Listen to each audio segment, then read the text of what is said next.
Hey guys, you are watching your anime world. How are you all? Please support to subscribe this channel for watching new interesting stories. So in this video, we will see what if Izuku discovered a magical quirk in MHA. Here is short summary. Before the era of quirks, there was the miraculous magic jewels, used by chosen welders for the greater good, or by thieves for selfish purposes. When the first few quirks appeared, the miraculous heroes tried to help the world transition. Once the first pro-heroes were established, the miraculous jewels were returned to their guardians, only to be used when the threat of magic appeared on the horizon. When the guardian of the miraculous is alerted to the misuse of magic in Japan, she knows what has to be done. So she picks 3 hero hopefuls to step up and face this new threat together. A girl with a passion for creative problem solving, a boy ready to take back control, and a boy whose greatest strength lies in seeing the best in others. But before we start, if you want more stuff like this, then be sure to subscribe and like this video. And if possible, share this video with your friends. Now let's start the story. Before the era of quirks, there was the miraculous magic jewels, used by chosen welders for the greater good, or by thieves for selfish purposes. When the first few quirks appeared, the miraculous heroes tried to help the world transition. Once the first pro-heroes were established, the miraculous jewels were returned to their guardians, only to be used when the threat of magic appeared on the horizon. Amelie Mari Tsurugi was relaxing in her home office, leaning her head against her hand as she checked the news on the most recent heroes. A silver brooch with 5 pale pink jewels was pinned to her collar. A royal blue Kwami was napping in a nest of blankets hidden in one of the drawers of her desk. Abruptly she jolted, hitting her large head against the top of the drawer. Ignoring the sting of pain, she reached out with her magic, attempting to trace if it were a fellow Kwami. All she could trace was the faint wisp of magic, not a Kwami, but something twisted and dark all the same. Amy. Deku phased through the desk and startled her holder. Our suspicions were correct. I sensed something, Amy. The brunette sat up straight as she recovered from the shock. Could you tell where? Is it a Kwami? I'm afraid not. The thing I sensed was different to what happened with Hawkmoth and Chrysalis. This wasn't a miraculous, the peahen said worriedly. Not again. Amelie resisted the urge to slam her head against the desk. With quirks being so common, the practice of magic has died out. I don't even want to know how someone knew how to do something bad enough that you sensed it. What should we do? Deku asked, following her holder as she approached a bookshelf. Amelie smiled. What else? I can't risk going out as Aoi Tori anymore. So we need to make some new friends. On the shelf were 2 bookends, one of a peacock and the other a dragon. She turned the heads of the creatures to face each other. With a click, a panel opened from the bottom of the shelf. On it was a keypad, which she used to type in a date only significant to her. Once the pin was entered, the books slid forward to reveal a secret drawer. Inside was a midnight blue box with a spiraling red pattern on the circular lid. Amelie put her hand on the center of the pattern and pushed in. The circular panel slid up to allow Amelie to twist it open. The center panel twisted open as well as the rest of the lid. 12 mini drawers opened around the perimeter of the box. Who do you think? Amelie asked her partner. You'll need Tiki or Plag to balance out any dark magic, Deku pointed out. But we needn't send out both right now. The last thing we need is for someone to figure out about the wish and have both in the field. Amale pointed out. What do you think? Tiki will be more inclined to help, I think. Plag is rather apathetic unless one of our kin are involved. Deku tapped her paw on her chin. But she shouldn't go out alone. Right, the ladybug is the defense to the cat's offense. And we still need some balance, so an offensive destruction loyal Kwami and an offensive creation loyal Kwami. Amelie nodded, retrieving the earrings and placing them in a sphere-shaped box. She'd need to debrief the Kwami before they left, so she left the lid off. I think Noru would want to help, Deku pointed out. After the disaster with his last 2 holders, he's been itching to help heroes flourish again, plus you get one more hero without an extra miraculous. Good plan. She grabbed the brooch. And finally, I think the bee will keep the group balanced. The cone was also pulled from the box. Excellent choice, Guardian. Deku agreed, landing on her partner's shoulder. She cupped her hand around her Kwami companion, hugging her to her cheek. I was hoping I could serve my time as guardian without any incidents like Mama, Father had to deal with. Much less having to choose a ladybug to succeed Tandy Marinette. Dusu nodded. Don't worry about that. No ladybug will ever be Marinette, but Marinette was the only person who could be her. Whoever you choose, we'll get to see a new ladybug, that only that person can be. Amelie Mari Tsurugi took a deep breath and nodded. All right, now where should I start looking? Momo Yaoyorozu was finishing getting ready for the day when she spotted a dark blue sphere on her vanity. She didn't remember owning such a thing before, so she assumed her parents must have put it here. Maybe it was something interesting they spotted in a store and thought she'd like. She picked it up to inspect it. The material was nothing she had seen before. It was cool like metal but shined like resin, but didn't weigh enough to be either. It was perfectly round except for a small flat area at the base so that it could sit on a table without rolling away. Looking closer, she found a near-invisible seam running along the perimeter of the orb. After tugging yielded no results, Yaoyorozu decided to twist it instead. The top half split into 5 pieces that twisted away to reveal the inside of the ball. Inside was a set of red earrings, with each having 5 black spots making them look like little ladybugs. Yaoyorozu blinked at the odd choice. While she liked red, ladybugs were never a particular thing for her. But as she touched one to feel what they were made of, a whirl of pink light erupted from the jewel. Hello Momo. Shoto Todoroki had done an excellent job of avoiding his father today.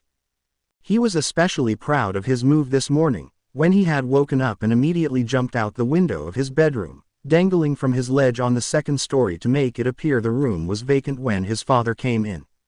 His sister Fuyumi, who was outside at the time and saw him hanging from the ledge, did an excellent job not screaming at the sight. However, she did lecture him for 10 minutes straight when he eventually stopped hiding once their father went to work. Shoto preferred to stay away from home as much as possible when Endeavor was there, so he had done another disappearing act following an early dinner. At this rate he could probably give most pro heroes a run for their money with how hard he was to catch. The heterochromic didn't get home till the early hours of the morning.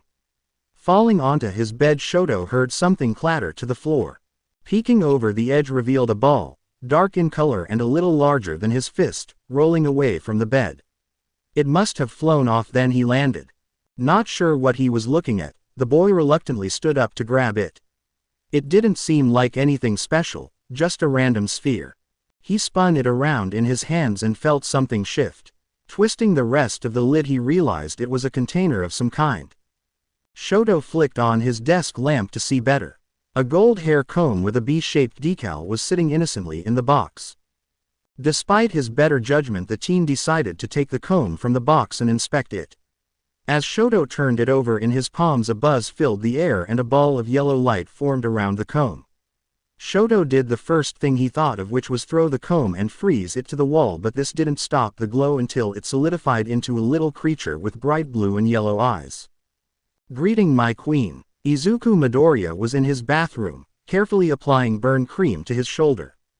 He hadn't run fast enough today, it seemed. But that was okay, it just meant he needed to try harder tomorrow. After all, no one would want a hero who couldn't get where he needed to go quickly. By some miracle, Kacchan had left his school supplies alone, instead focusing on shoving Izuku into a circle with his other friends. He had burns on shoulder from being launched around by explosions, a scratch on his cheek from when he tried to break out of the circle, and got elongated fingers dragging him by his face and hair back into the fray. Eventually he had just fallen down and stopped moving. The possum tactic usually worked since Kacchan would get bored quicker. Thankfully the kick to his ribs was often had only bruised the skin, not the bone. His bag had been discarded outside the circle of teens, and was mercifully ignored. He didn't want to explain to his mom why he needed yet another new backpack this semester. The other good thing that happened today was that after he had gotten done with his combat training, he found a cat in the alley he had been fighting in. The animal was black, but he almost thought it was blue with how the light reflected off of its fur. It sat with him while he cried, always the crybaby, and let him pet it. He talked to the feline like it was a friend, and pretended it was listening. Finally, when his tears had dried, the Greenette bid farewell to the cat and gathered his things. Now he just needed to get his shoulder fixed up before his mom got home. When Izuku went back to his room to hide his personal first aid kit, the boy found a weird ball next to his computer mouse. Figuring his mom had just found something she thought looked cool, he picked it up. Spinning the top open after figuring out it was a container of some kind. Inside was a very pretty brooch, with a purple gem in the middle and 4 tapered silver pieces. They reminded him of a butterfly's wings with how they sat, framing the jewel in the center. It looked expensive, like something he would see on the red carpet of a fancy event. He hoped his mom hadn't actually spent too much money, since he had nowhere to wear it, and the chances of Kachan deciding to borrow it were pretty high. Picking it up carefully, he held it up to himself in the mirror, experimenting with pinning it to his uniform. When the violet brooch was attached to his shirt, something very unexpected happened. A swarm of white butterflies erupted from the brooch, causing Izuku to stumble back, landing on his bed but with his hurt shoulder first. Holding the offending limb carefully, he had to watch while the butterflies began to fill the room. A small swarm formed into a ball which began to glow. When the light subsided, Izuku saw a small doll-like being, floating in the air. It had 2 butterfly wings on its back, and a spiral on its lilac-colored head. "Greetings, master," it chirped in a high-pitched but soft voice, not unlike a child's.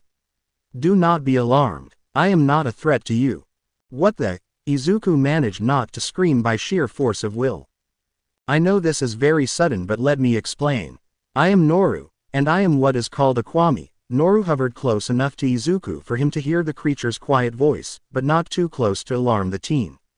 "I am the embodiment of transmission and change. You have been selected as the new wielder of my power, which you can do by using my miraculous. The brooch you are currently wearing."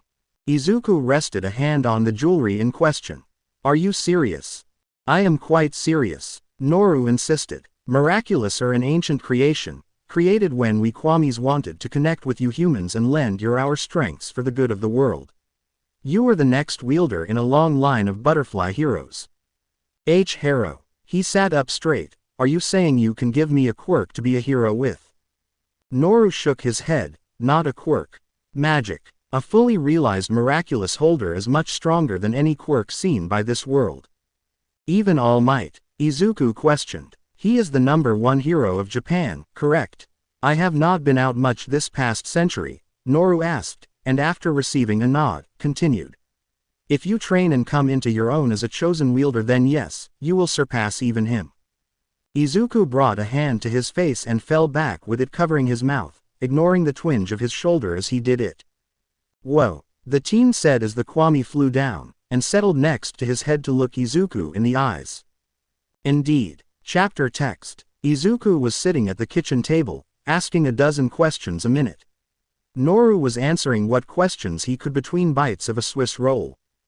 "I wish I could write these things down." The boy bead. His hands itched for a pencil to log everything Noru was telling him. Noru chuckled. "There are security risks of doing that, I'm afraid. However, if you were to create a way to properly code the information, I could consent to the details of my power being copied down. There is actually something quite like that already." "Really? Who has it?" Izuku asked excitedly. Noru shook his head. "Not yet, master, not yet. You don't have to call me master. You know," Izuku said as he began to search up how to create codes and ciphers on his phone. "Just Midoriya is fine, or actually you can call me Izuku." "I am not in the habit," Noru admitted, but beamed nonetheless. "But I would like to call you that very much, Izuku." Amelie Tsurugi was peering through the window of an unsuspecting teen's apartment.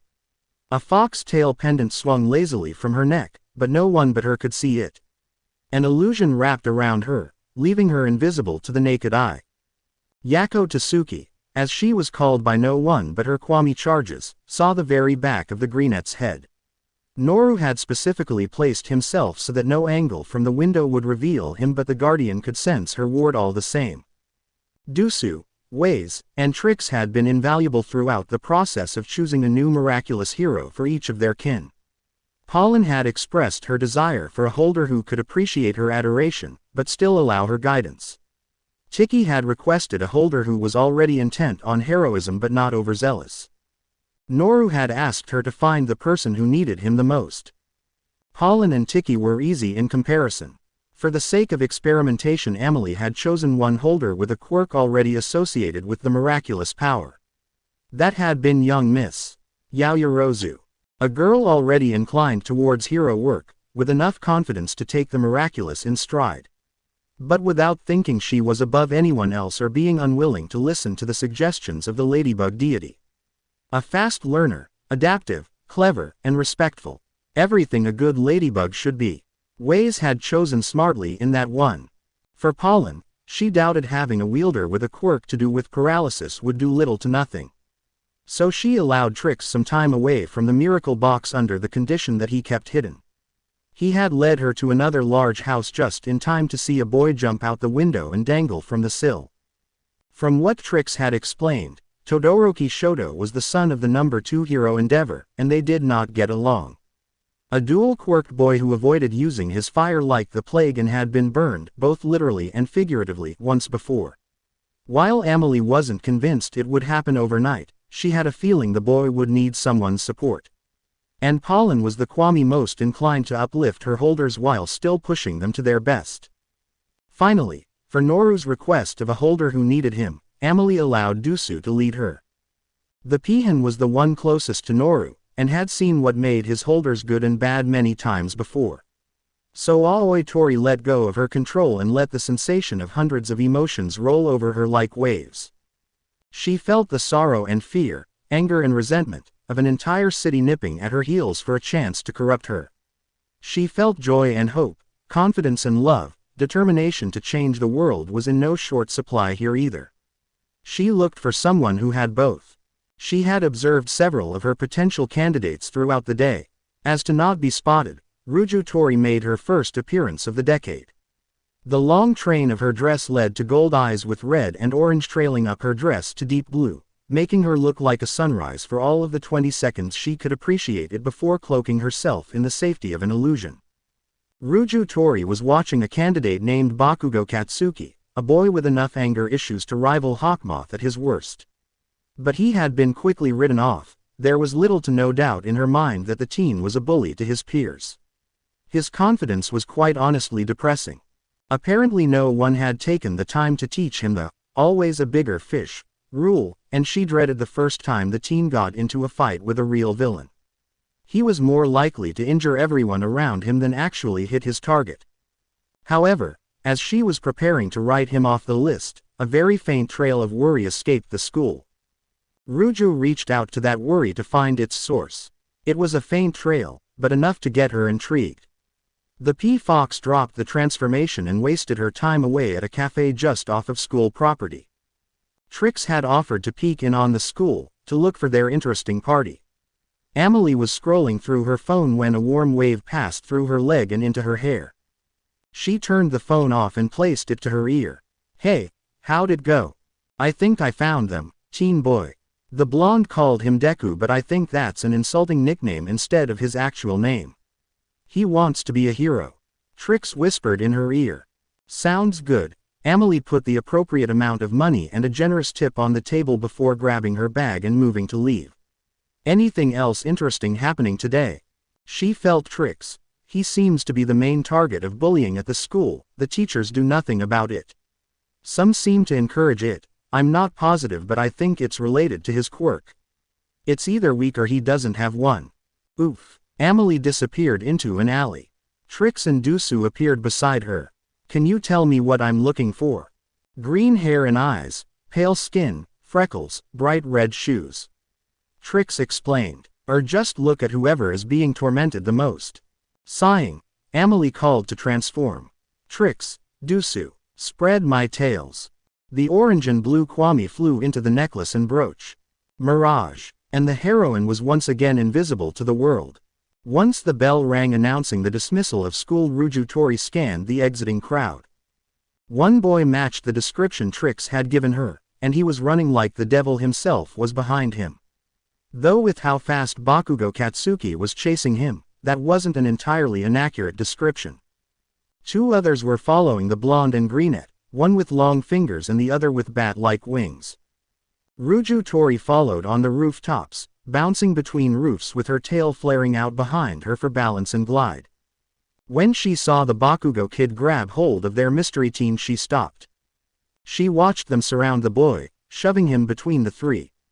When Bakugo let an explosion loose on the kid's shoulder, it had Ruju fighting the urge to jump into the alley and give the three brats nightmarish illusions, bad enough to stop them sleeping for a month. Eventually the boy just fell to the ground and did his best to cover his important body parts. You can't interfere, she had to keep telling herself.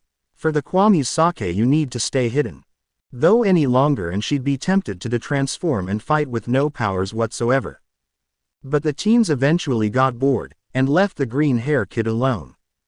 Jaw-tense Ruju saw the boy drag himself over to where his backpack had been discarded. Grabbing the fan at her hip, she pulled a feather from the end and blew onto it, filling the feather with magic. Settling it into a stone on the ground, she let magic bubble and form into a small feline creature. Go, she whispered to the Senti monster. And it jumped down to the alley and approached the kid. Oh hello, I'm Midoriya, he said, reaching a hand out to let it sniff him. You're very pretty kitten. The Senti cat meowed and let him pet it. I didn't run quite fast enough today, I'm afraid. Kachan caught up to me again. He sighed, nursing his shoulder. But I got a little more combat training, I lasted longer than last time. Sooner or later he won't be able to catch me and I'll be able to take anything thrown at me. He continued petting the creature even as tears rolled down his cheeks. Little did he know the scent cat had latent healing abilities. The more it was pet, the more it healed the person. Through her bond with it, Ruju Tori could tell it was fixing his bruised ribs. She hid and listened as the boy told the cat how he was going to be the first quirkless person to get into UA. How he would prove that heart and determination mattered more than raw power. Ruju Tori's grip on her fan tightened as Midoriya explained that Kachan was going to be a great hero and how he'd be right there with him. Finally Midoriya stood up and bid farewell to the Senti cat. He gathered his backpack and walked from the alley. Well. Ruju Tori landed in the alley and the Senti cat jumped into her arms. She petted its blue fur before dismissing it back to Dusu's magic. I think I found my butterfly. She followed the kid back to his apartment. While the door was open she shot overhead, not that the teen noticed. Once she figured out which was the boy's room and he left with a first aid kit, she settled her unique round jewelry box on his desk. Then she was back out the door, allowing Dusu to rest as she continued waiting for the boy to find his new Kwami. Yako Tsuki felt her partner rest on her shoulder as she watched. You fulfilled Noru's request very well, Dusu said. He certainly has potential, but he's been hurt many times before. I think Noru will be happy. Yako Tsuki agreed. The others should have gotten their Kwami by now. All that is left to do is wait. The peafowl nodded. Should we check on the other's guardian? Give it a few days. We'll know the first time one of them transforms, so we'll be able to find them. The current fox wielder said before slinking off into the night. Chapter text. Izuku had spent his weekend learning everything to do with the new miraculous he had. The miraculous can never make you something you are not. It will only enhance what is already there. This means strengths and weaknesses. You must have faith in your abilities and learn to grow both in and out of the mask. Izuku nodded. Is that why you chose a teenager instead of adults? The butterfly beamed. Exactly, Izuku.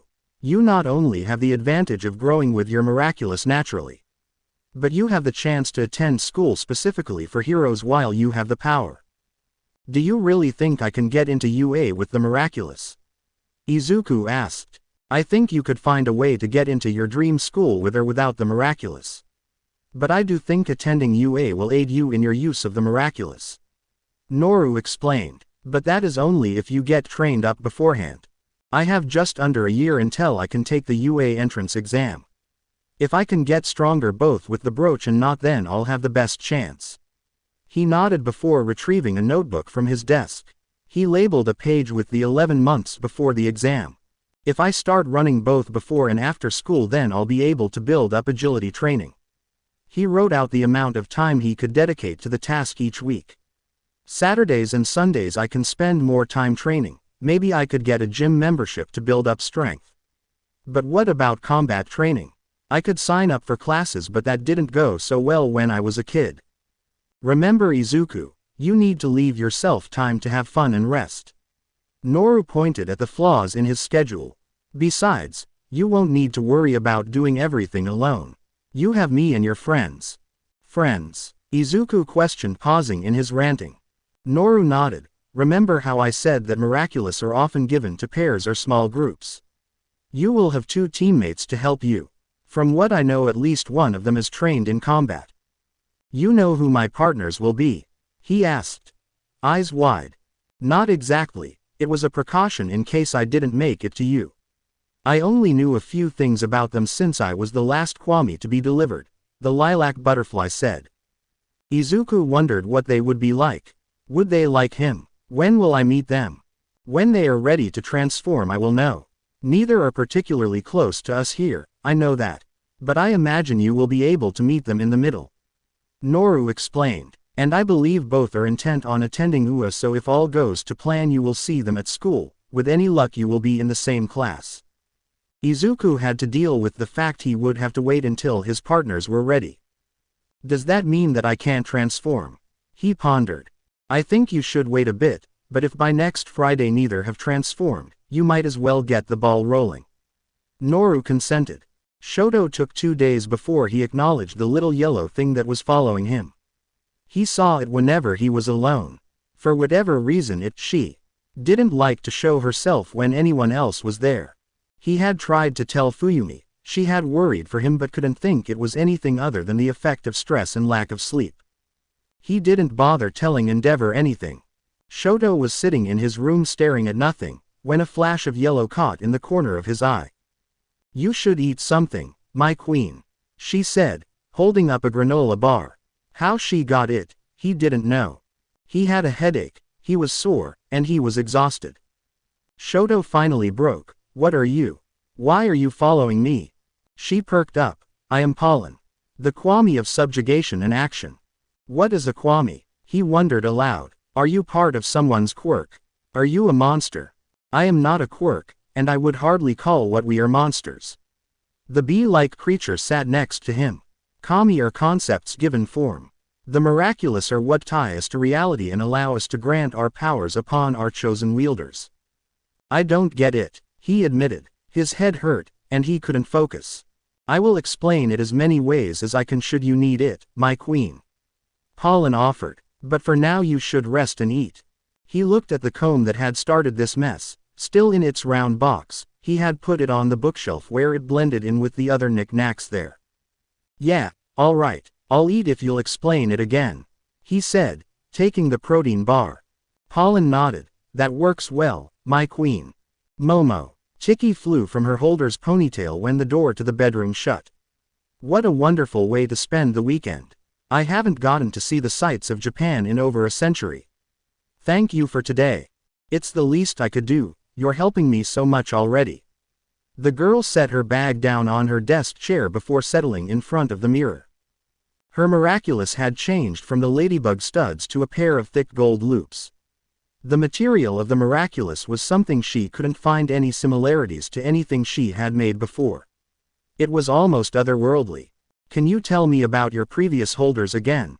Yaoyorozu was already very interested in her predecessors. Chicky smiled and settled on the girl's bookshelf. La Marquita was one of my last holders, my third to last to be specific. She was 15 when we met, old enough to be considered a young lady in her home village. At the time Spain still had control of Mexico, but the revolution was on the horizon. The Guardians saw that the war was imminent and decided a ladybug was needed. Chicky thought back to the girl who found the earrings on the eve of her quinceañera. When the party had come to a conclusion, there was a pair of earrings waiting for her on the vanity. She, like you, was one of the few ladybugs to never have a partner who was a cat. Instead she had Capara Verde. Both were children of both sides of the war, one parent born in Mexico and one in Spain. Together they fought both sides. War will claim innocence, and they fought to keep those numbers low. They traveled from village to village, aiding in keeping the war from leaving nothing to return to. You've mentioned the cat a few times now. Momo rested her head in her palms. Can you tell me about them? The black cat is my equal and opposite. Plague, the Kwami of misfortune and destruction, is my other half. Together we have influence over the fabric of the universe itself. The red Kwami explained, creation and destruction, together capable of rewriting reality. Why don't I have a cat? The teen asked her Kwami partner. Why did Jeanne d'Arc and Mikazoyolan have black cat counterparts, while Marquita and I are instead paired up with other miraculous? Chicky suddenly looked away, eyes trained on nothing in particular. The ladybug and black cat aren't normal miraculous. Like I said, we're two halves of a whole. And well, a ladybug and a black cat have to be the same way. You are more than capable of being a ladybug, but not part of a ladybug and black cat pair. For both to be activated at the same time, the people wielding them need to balance each other out the same way Plague and I do. Jean had that as Scarlet Fate with Dark Grimalkin. Even on two opposing ends to the war. Ladybugs and cats can be against each other. The dark-haired girl clarified.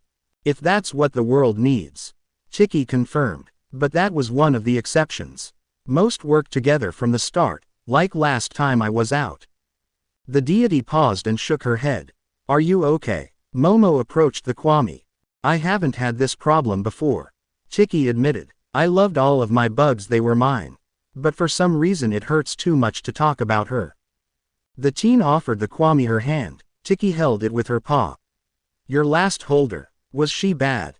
Oh no, insisted Chicky, who had little tears forming in her wide blue eyes. In fact, she was the best ladybug I ever had. And her partner, her chat noir, was Plague's. You remind me of her. She was about your age when she and I were paired up. Oh, but how glad I am that we met under different circumstances. Chicky heaved a sigh that had the weight that could only come from something so old. One day I'll tell you about Ladybug and Chat Noir. I promise. Take your time. Momo offered the small but ancient being. You still miss her, and that makes sense. When you're ready to talk, I am happy to listen. I want to learn from my predecessors, to carry their legacy and be the best ladybug I can be. Chicky smiled at her. Thank you. But it's not just my story. It's Pollen's and Noru's too. It's a story that left scars that can never fade, on Kwami and humans alike. When you are ready to know, we'll be ready to tell. All right. The dark-haired girl nodded. Now, tell me more about Marquita. Chicky smiled and began to tell her the story of the time La Marquita and Capara Verde ran a group of raiders out of town by convincing them the town was haunted by the ghost of a former soldier. Marquita was in charge of luring them in. She explained. By then she was 18, and as beautiful as a sunrise on the Rio Grande. They thought they were chasing skirts, but in actuality when they came to the edge of the river, Capara rose from the water with a power unique to him. Marquita's lucky charm was a soldier's uniform. Of course, since it was red, it made Capara Verde look like he was covered in blood. Momo made a disgusted look at the thought but joined Chicky in laughing as she continued in how the raiders soiled themselves in fear before vacating the town. That town had the Red River Festival for a few decades after that. Eventually though it faded into obscurity along with most myths about La Marquita. Now she's only seen sparsely in old documents. Do you think I'll get lost in the annals of history too? The teen fretted. While she wasn't in this for glory, it was scary to think she'd be forgotten. Chicky smiled. I was at the creation of the universe. I'm ancient Momo. No matter how short humans remember, rest assured I will never forget you. Chapter text. It was nearing midnight on Thursday. Izuku had gone to bed early with the hope of getting up to run the next day. Instead of his usual alarm though, he felt himself being shaken awake by Noru. Wake up Izuku, the lilac Kwami whispered urgently. The time has come, one of your partners has transformed. The other is sure to follow, you must get up. Izuku stumbled out of bed and fumbled for his day clothes. No need, Noru insisted. When you transform I will change your outfit and appearance. You'll be ready then, but remember I won't be able to communicate with you when transformed. Just use your weapon to find your partners, it will connect like a phone and show their location. Okay, right. He took a deep breath. Big day, meeting my teammates. Don't wanna mess up. If I do, they might hate me. Oh gosh, what if they hate me already? What if they find out I'm quirkless? They'll wanna take the miraculous to get a more useful partner, and maybe they're right. I'm sure there are much better candidates. Maybe I should. Izuku. Noru snapped the greenette out of his ramblings. You have no reason to suspect they will dislike you, and quite frankly I'm not sure they could. You are a sweet child, and you have no reason to doubt your choosing any more than they do theirs. You were chosen for a reason, trust the guardians that they chose right.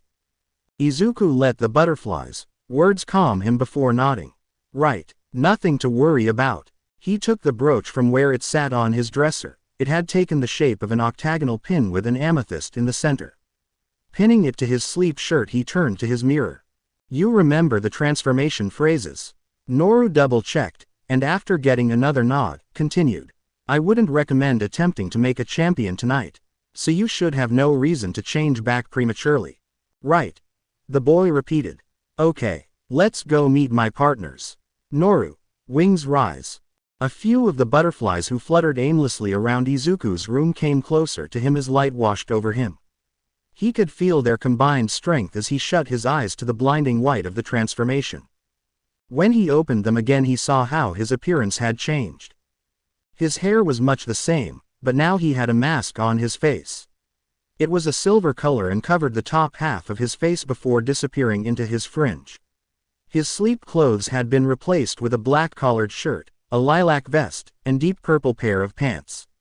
His shoes were a pair of boots that matched the color of his vest. Noru's miraculous was pinned to his collar, and the buttons of his vest were shaped like butterflies. Awesome. He turned around and saw that there were two oval shapes on his back. When he focused on them, two massive butterfly wings appeared. No way. Izuku spun around, feeling them move with him. Noru didn't mention I could have wings. Oh my gosh, this is so cool. Before he could stop and write down everything he was discovering about his new powers, the cane attached to his hip beeped.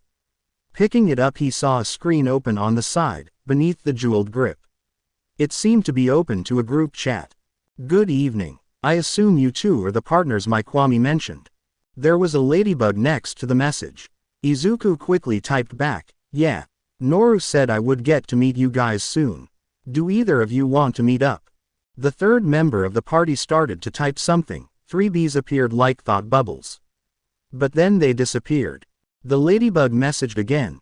Based on both of your vague locations, may I suggest we meet here? She sent a set of coordinates that would have been over an hour's travel by train. Izuku wondered how fast he could get there by flight. That works. See you there. Izuku focused on the wings again and they disappeared with a flourish. He crept out of his room, mindful of the door creaking as he left. He did grab a cookie from the kitchen before he left, in case Noru needed to refuel. The plastic bag was tucked into a sort of space inside his cane. A couple white butterflies had followed him out and now fluttered around him as Izuku looked for any witnesses. Once he was sure the street was empty, he released his wings. He could feel the wind far more clearly than before. Izuku began to hype himself up. He was about to fly.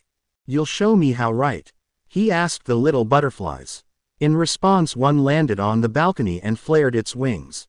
Then very slowly it began to beat them in a figure-8 pattern. He has never really paid attention to how butterflies move. He always thought it was like birds where they just beat their wings up and down. Izuku cautiously mimicked the motion, testing how the air pushed against his wings. Once he was more confident, he climbed up onto the railing. Maybe it would be better to do this on the ground. But he just couldn't wait anymore.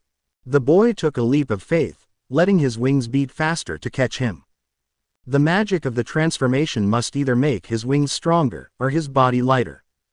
Because he was doing it, Izuku was flying. Momo had been adjusting to the use of her new weapon. The yo-yo was far from threatening at first glance, but upon further inspection she found its uses. The string seemed to be infinite, and was strong as razor wire.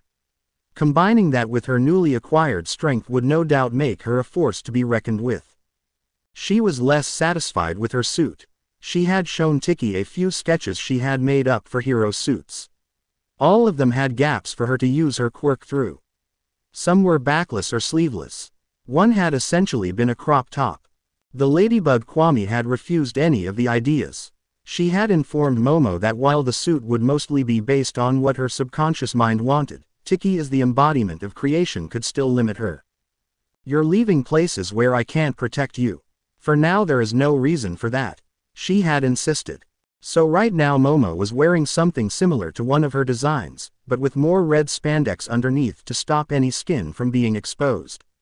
The only open places were her face and hands. It didn't feel right. It didn't feel like her. Still, Momo wasn't going to miss the chance to meet her new teammates over a dispute in costuming. She and Tiki would find common ground eventually. As she neared her destination she heard another zip and saw someone in yellow launch into the air headed the same direction. One of her new partners. Hello, she called cheerfully. The figure in yellow caught sight of her and slowed until he landed lightly on a rooftop. Momo landed slightly less gracefully but only barely stumbled. As she caught her balance she got a better look at the other teen. He was wearing a coat made of the same material as her suit. But his was a warm yellow trailing down to an almost red color. There were stripes of an off-white on his torso, arms and legs. A hood was pulled over his hair which she now saw was split down the center, half white half red. Despite the darkness in his hood, she saw a scar covering part of his face. Not wanting to stare too long or make him uncomfortable she began introductions. I'm Yoayorizu Momo. Nice meet you. She offered her hand. Shoto. He shook it, though he eyed her warily. You're the ladybug. Yep, she sighed when looking at her suit. I guess the spots do make it easy to tell, even if I don't love the suit. What's wrong with it? He questioned. She grimaced. Me and Tiki have creative differences. He nodded. The surmised, you're Kwame. Momo felt herself smiling despite her exasperation. We are two creative souls and that leads to inevitable conflict. But we get along greatly for most other things. Holland took some getting used to. Shoto mumbled. Any further conversation ceased as they heard a distant sound. Shoto turned slightly. DUH. Quote exclamation mark quote. A blur of purple streaked by them and carried on. Can't Lond. Do you think that's? Momo started. Yeah. Shoto nodded as they both watched the boy in purple flap wildly. Try tucking your wings. Momo yelled as a small swarm of white butterflies landed alongside them. He did and to both of their surprise the wings suddenly disappeared from him. Before Momo could reach for her yo-yo Shoto's hand flew out and a large pillar of ice quickly grew up below the boy. The butterfly grabbed a cane off of his back and jammed it into the ice to help him keep his grip. Thank you, he called down, still dangling about 20 feet above them. Your wings can disappear, Momo yelled up. Yeah, hang on let me. With a flourish his wings returned and he stretched them out. Slowly he floated to the ground, using the wings as a parachute now that he didn't have the momentum that kept him soaring. Got it. He still landed kind of heavily, but land he did. Whoop. The boy cheered as he used the cane to balance again. Now up close Momo could see exactly how big his wings were. When they stretched up they were several feet taller than the boy himself was. The wings were purple and black with white and violet spots. The pattern made it look like large eyes were staring down at her. Here we go. The boy tucked the wings and again they vanished, leaving only 2 spots on his back where they presumably came and left from.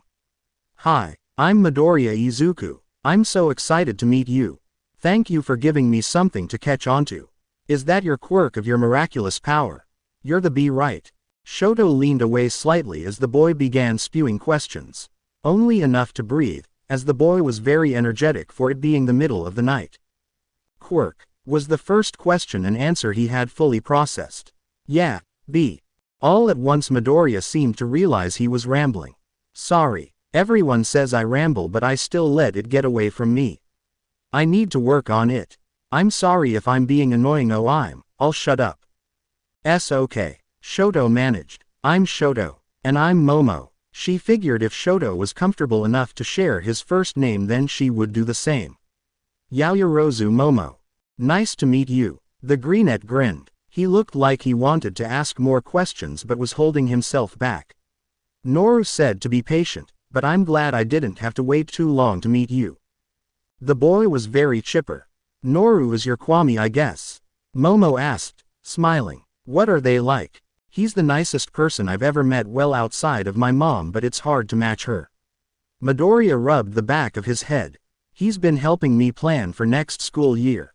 If I want to get into UA, I can't solely rely on the miraculous, since I can't always be transformed. So Pollen was right, Shoto said. We're all trying to get into UA. Momo nodded. It seems so. What have you been planning so far? Midoriya seemed to light up at the opportunity to explain. He pulled a piece of paper from his cane that had notes and schedules. I've been trying to think of ways to build up strength without the miraculous. I can't go to a gym since my friend goes there sometimes, as would notice if I showed up. But there is a beach near my house that people basically just dump trash onto. I figured I could start clearing it out, both to build up muscles and to do something good. Mom said it used to be beautiful, so maybe I can get it there again. While Momo was considering the idea of the beach cleanup, Shoto's mind had caught on the friend bit. What kind of friend would be against Midoriya simply going to the gym? Then I've been planning to get running before school. I get to do a quick run after school most days with my friend and his buddies, so together it should be great. The Greenette continued. There was that friend again. While running together didn't sound bad or anything, the way Midoriya's tone had shifted wasn't reassuring. He'd just listen for now. Momo felt it was much easier to talk to Midoriya than Shoto. The beholder seemed more closed off, like he was testing them. Even though he had offered his first name, which she would normally take as an overly friendly gesture. It felt more like he didn't want them to know who he was. The butterfly meanwhile seemed to wear his heart on his sleeve. His eyes lit up every time she asked a question or answered one of his. Slowly, even Shoto started chiming it. Midoriya's energy was infectious. Oh, and the boy was looking at the horizon, which made Momo realize that the sky was very slightly starting to brighten. I gotta get home. Oh dear, we talked the whole night through, she realized. Shoto groaned. His feet hurt from standing so long, but he really didn't want to go home yet. I gotta get to school. I'll meet you guys again soon. If I'm transformed and you want to meet up, feel free to message me. Have a good night, day, whatever. Bye. And with that, the boy had sprouted his wings again and jumped from the building. Why does he get to fly and we don't? Momo grumbled. Our weapons kind of let us fly, he offered. Yeah, but not like he does. I guess it could be his quirk. But if it was, you'd think he'd have better control, at the very least be able to land. She mused. Come to think of it, did he mention his quirk at all? Shoto shook his head. It probably wasn't relevant. I mean, I probably wouldn't have brought mine up if I hadn't showed you guys. That was fair. The only reason she had brought hers up was when she was explaining her and Tiki's mutual strengths. Midoriya had seemed fascinated by her quirk, but had held himself back from questioning too much. She hummed but retrieved her yo-yo all the same. Have a good day, Shoto, she told him, far more cheerful than she felt. In all honesty, she was exhausted now that she had realized she missed hours of sleep. You too. But he didn't move to grab his spinning top. Instead, he just moved to sit on the edge of the rooftop and swing his legs over the side. You're staying here? She questioned. I'm gonna watch the sunrise, he said, though she doubted that was the actual reason. Okay. Momo threw her yo-yo in the direction of her home. See you soon. And she swung away, leaving the boy to sit alone with his thoughts. Buzz off, he said. A whiz of yellow took the suit away, leaving him in a hoodie and his school uniform pants.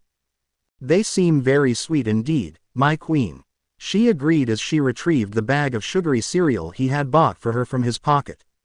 How did it feel to transform? It was fun, he admitted, allowing himself to smile when no one was around to ruin it. It was fun. Chapter text. Hi, I'm going for a run if anyone wants to join me. I can meet you in the middle if you want. Hey guys, I'm training down at Takoba Beach. Noru thinks I should reach out, so I figured I'd open up the offer to join in. Even if you don't want to transform, it would be cool to hang out. I'll also be there most of Saturday if you want to join. Did you guys see All Might's most recent fight? I wonder if I can fly to see the next one in person. Somehow I feel like Noru would disapprove, so maybe not. Dash. Are either of you awake? Sorry I shouldn't message you this late at night. Dash. Do either of you know how to reset a broken nose? Dash. Don't worry about the nose thing, my mom fixed it for me. Dash. I'm getting faster, guys. Kaken, my friend, can't catch me without using his quirk anymore. Dash. For future reference, do either of you know if nitroglycerin getting on your skin could have any negative effects? Never mind. I looked it up and all I have to worry about is a rash. Dash. I met All Might today. And by met I mean he woke me up and he signed my notebook. I didn't exactly get to talk, but he took the villain down in one hit. Dash. Apparently the miraculous suit still will rub on burns even if they're wrapped. Dash. Sorry I freaked you out yesterday. I did get caught in a villain attack, but like I said, All Might beat him real quick. It was so cool. The burns were from an argument I had with my friend. Nothing serious, I just thought you might wanna know in case you need to transform while hurt. Dash. Sorry I didn't pick up. My friend wanted to talk to me after our run. Dash. I'll be at the beach Saturday. We can meet up then and I can tell you all about the All Might fight. Shoto was looking at his trompo in concern. The top came apart to make something like a phone, and he was currently rereading the messages left by Izuku. The greenette had insisted they all start using each other's first names since they would be around each other so much. In the 2 weeks since their introduction he had met with his partners twice. Once both of them and the other time just Izuku. The more he talked to his teammate the more concerns he had. Shoto was well aware that his home life was far from good. That if his father was anyone else he'd have been taken away years ago. But he was aware of it, he knew what was going on was wrong. That life was unfair and he'd have to brute force his way out. The butterfly wielder Izuku didn't seem to think what he said was odd. That people their age, barring Shoto, didn't need to get injured as often as Izuku seemed to. He had messaged them solely through their weapons, even though Momo had given them both her number and they now had a group chat. If he needed help he could have gotten it immediately. The first time he asked for company, Shoto hadn't responded, even though he had also been transformed at the time. When he next transformed he saw the messages about the broken nose. How had Izuku's nose broken? Why did he ask them for help and not seek medical attention? He had just waited till his mom got home. And the same with the burns. If it was from the villain fight then wouldn't Izuku have gotten medical attention? Apparently it wasn't from the attack. Plus the nitroglycerin. How the hell did he get nitroglycerin on him? It wasn't painting a pretty picture. Shoto unlocked his phone and dialed the newest contact. Hello Shoto. How are you today? Momo asked cheerfully. I think we need to talk about Midoriya. Izuku was sitting in the sand enjoying his break between moving trash from the beach to the nearby dumpsters. Noru was sitting on his leg, obscured from view by the bag also resting there. Both were sipping on juice boxes. I think you have already made excellent progress on the beach so far. I think you might be able to move those tires out next. He chirped. I think I wanna drag those as opposed to carry, just to play it safe. Izuku admitted. Maybe if I transformed I'd worry less, but I don't wanna risk getting cut. An excellent idea, Noru agreed. Izuku. He turned slightly, an arm moving to further hide Noru as he dove into the backpack. Luckily it was his partners and no one to worry about seeing the Kwami. It's okay Noru, it's our friends, he told the butterfly who re-emerged. As his Kwami rested and settled on his shoulder, Izuku dusted the sand from his shorts and stood up. Hey guys. He jogged over with a grin forming on his face. I'm glad you decided to join. I've made good progress so far. What happened here? Momo wondered, eyes scanning the mounds of trash left on the beach.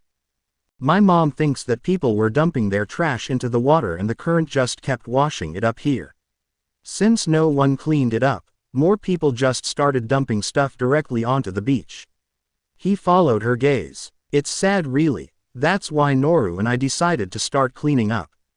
Well, if you're willing to let us join then I'm sure we can get even more done. She clapped her hands together. I've been meaning to try out my miraculous powers. Maybe this will be the chance. A small red blob with two big blue eyes poked out from Momo's hair. It seems like a good idea.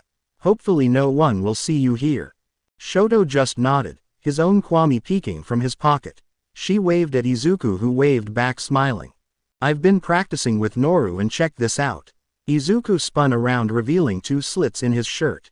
From them erupted his butterfly wings, and he shook them out gleefully. Turns out if given the proper time and connections, we can carry certain traits from our transformed selves into our civilian lives. As long as we have our miraculous on, of course. Shoto and Momo were blatantly staring at the wings, this being the first time they could see them properly. So cool, Shoto said, looking like he wanted to poke the appendage. Why don't I have wings? I would assume it is because you don't need them, my queen. Pollen offered. Most queens don't fly after all. Unless they are. I'll cut you off there. He used a finger to cover her mouth. I did look up B facts. I don't need you to say that out loud. Momo was still admiring the wings. How did you explain those? Surely your mother would wonder. Midoriya trailed off. In truth, he had simply run out to his mom one morning and told her his quirk finally came in. He didn't really like keeping secrets from her, but at least she could know about the powers, if not their source. She had cried, he had cried, they both cried like a lot. His mom had taught him how to sew, and they had spent the morning stitching new slits in some of his shirts for his wings to slide through. Almost all of his casual clothes had them now, and he had even altered his school uniform, though he wasn't sure he was ready to show them off at school yet. Butterfly wings were fragile after all, and he didn't want Kachan to accidentally break them while they trained. It was actually pretty easy. A little weird since no one in my family has wings though. He shrugged the question off. My mom just got excited for me and helped me with the shirts. How has flying been going? Momo questioned as they walked further onto the beach turned dump. Good. I'm better at landing now. I still stumble a bit sometimes, but I can touch down without hurting myself, which is the most important part. The greenette's wings swayed behind him with each step. Once making sure the coast was clear, Momo pulled her cardigan off. This way I can put it over the suit and I just look like I have a weird taste in fashion. She explained. Tiki. Spots on. As the Kwami burst into pink light, they saw a slightly different suit to the one Momo had worn last time. This time she had black sleeves instead of more red. Still on creative differences? Shoto questioned. A bit, but we are trying a few new things. She put a hand to her forearm and a small marble came through the material. The black parts of the suit aren't as invincible as the rest of my suit. It's a different material, if you'll see. It's similar to the stuff the pros use though, so it's pretty tough. Just not as indestructible as the rest of the suit. How come my quirk works just fine but yours gets stuck? Shoto mused as he dropped his bag in one of the exposed patches of sand. If I had to guess, it's because while Momo had to create things by pulling them directly from her body, you aren't actually making the ice yourself. You're just changing the temperature of the water molecules in the air. Which heat and chill still goes throughout suits just fine. I know because I still get cold on runs sometimes. So your quirk wouldn't be affected by the miraculous. Actually, it's really fascinating on how the suits work, and I would love to test how they actually function, but didn't want to risk hurting Noro or any of the Kwami in case do so methan stupid, so it's really abadidia. As the greenette dissolved into mumbled, Momo saw the lilac Kwami smile. Like he had expected this and found it incredibly endearing. Honestly, she was inclined to agree. Watching Izuku slip into a ramble fest all while getting increasingly excited as he did. Right now he was practically vibrating with energy as he spoke. Sothinsar probably sorry. He suddenly seemed to snap out of his trance. Shoto was impressed. He seemed to say all that without breathing. It's fine. He shrugged. I've kind of guessed a few things like that. Momo had taken the opportunity to pull her cardigan back over the ladybug suit. Now she looked like she simply had a pair of polka-dotted leggings. Shoto just shrugged and Pollen jumped from his pocket. Ready when you are, my queen. She beamed at him. Pollen, buzz on. The wave of yellow light left the teen in his bee suit. Flipping the hood down, they saw his miraculous pin to the back of his head. So your hood helps cover the miraculous? Izuku observed. I think it's so it's harder to steal.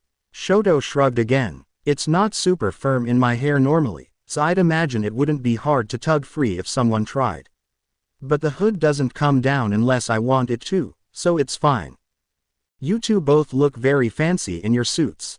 Momo pointed out. You have your tailcoat and Izuku has his vest. I think I'm starting to feel left out of the fancy dress club.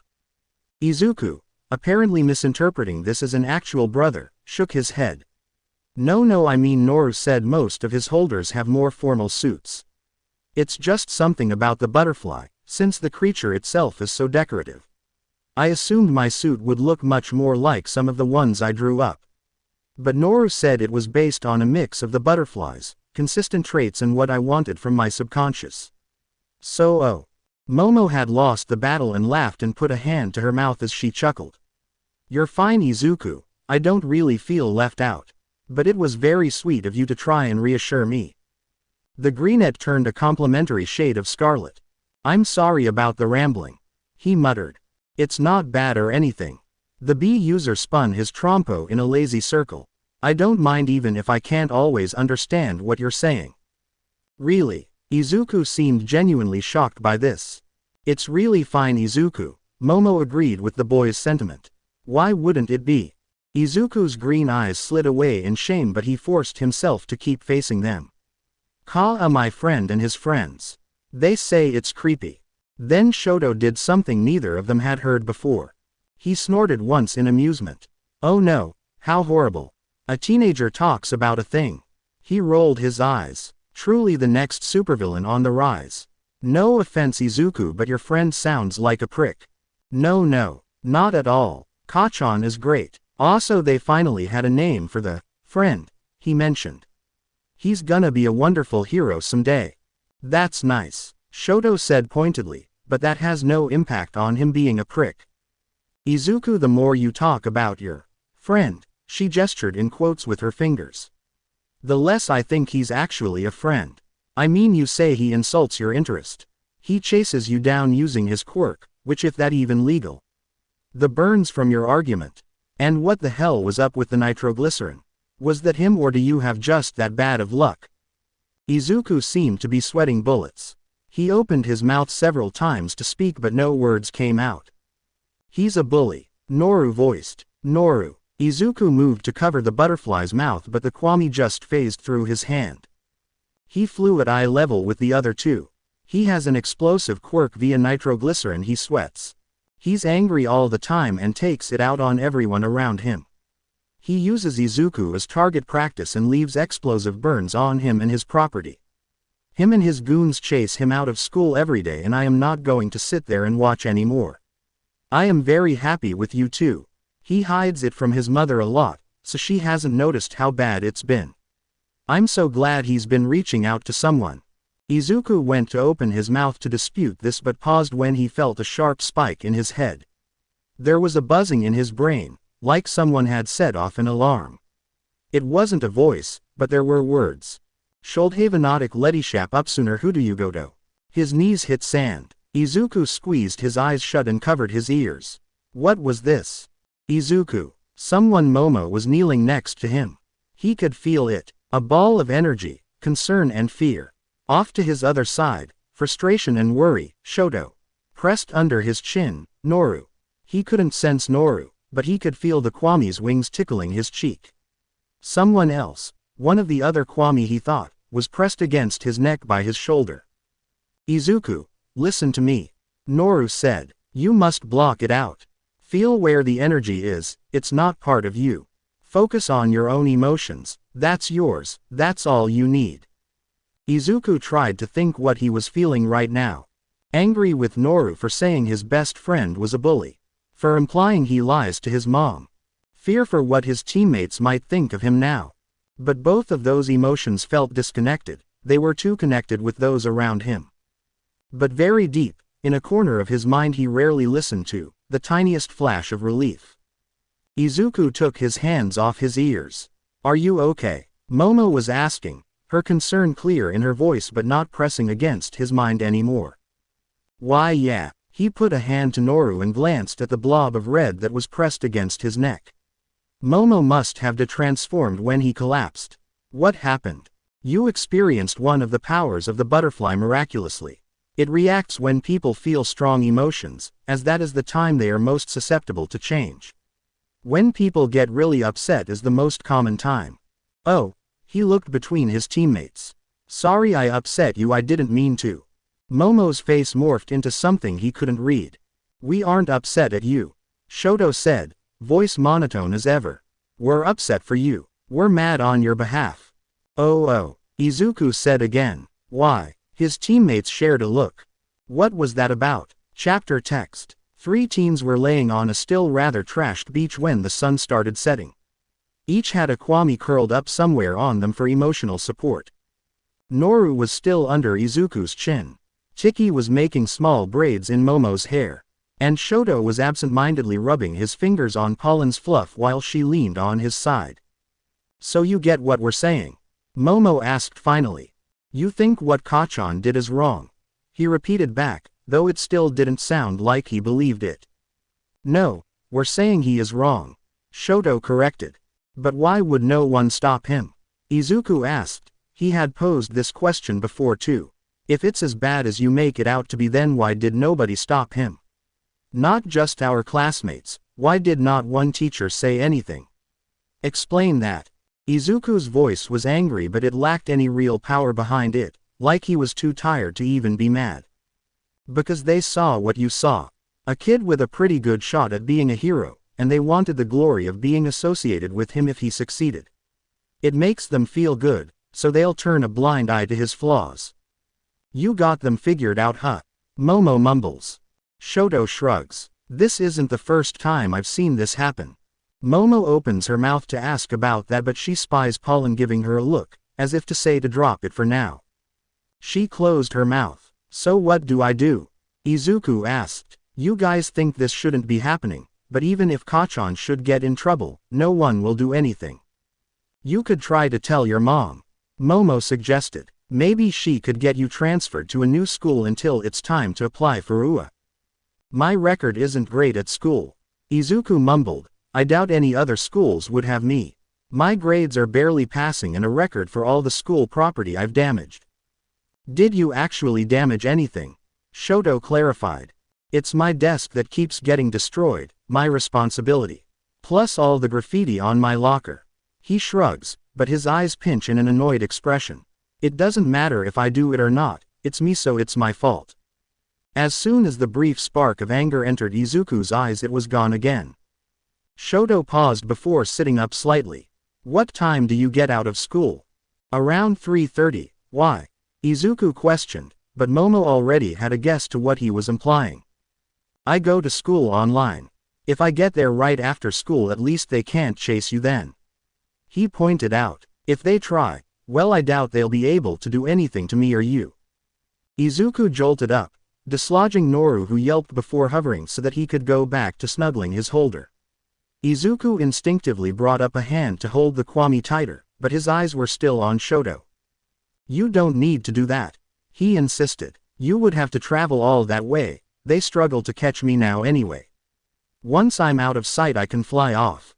Then why haven't you before? Momo pointed out. Why not just fly away to begin with? The greenette looked down, holding Noru closer. He's worried they'll break his wings. Noru explained. They still hurt when damaged. Shoto nodded. All the better for me to get there. I can keep them off your back until you get in the air. But then you're stuck on the ground. You can't transform in public, and if you use your quirk then they can report you. Izuku practically begged. Really? You don't have to. If it comes to that I'll be fine. Shoto insisted. I'll see you Monday afternoon. Izuku looked down. You don't have to, he repeated, before whispering. Please don't. That's when it dawned on them that this wasn't just him trying to inconvenience them or get them in trouble. Izuku was scared for them and seemingly scared for himself. It'll be fine, Shoto repeated. He slowly moved his hand and set it on Izuku's shoulder, patting it twice before going back to focusing on Pollen. Izuku didn't respond, just pulled his knees up to his chest. Momo lightly bumped her shoulder against his. It'll be fine. Shoto was leaning against a wall across the street from Izuku's school.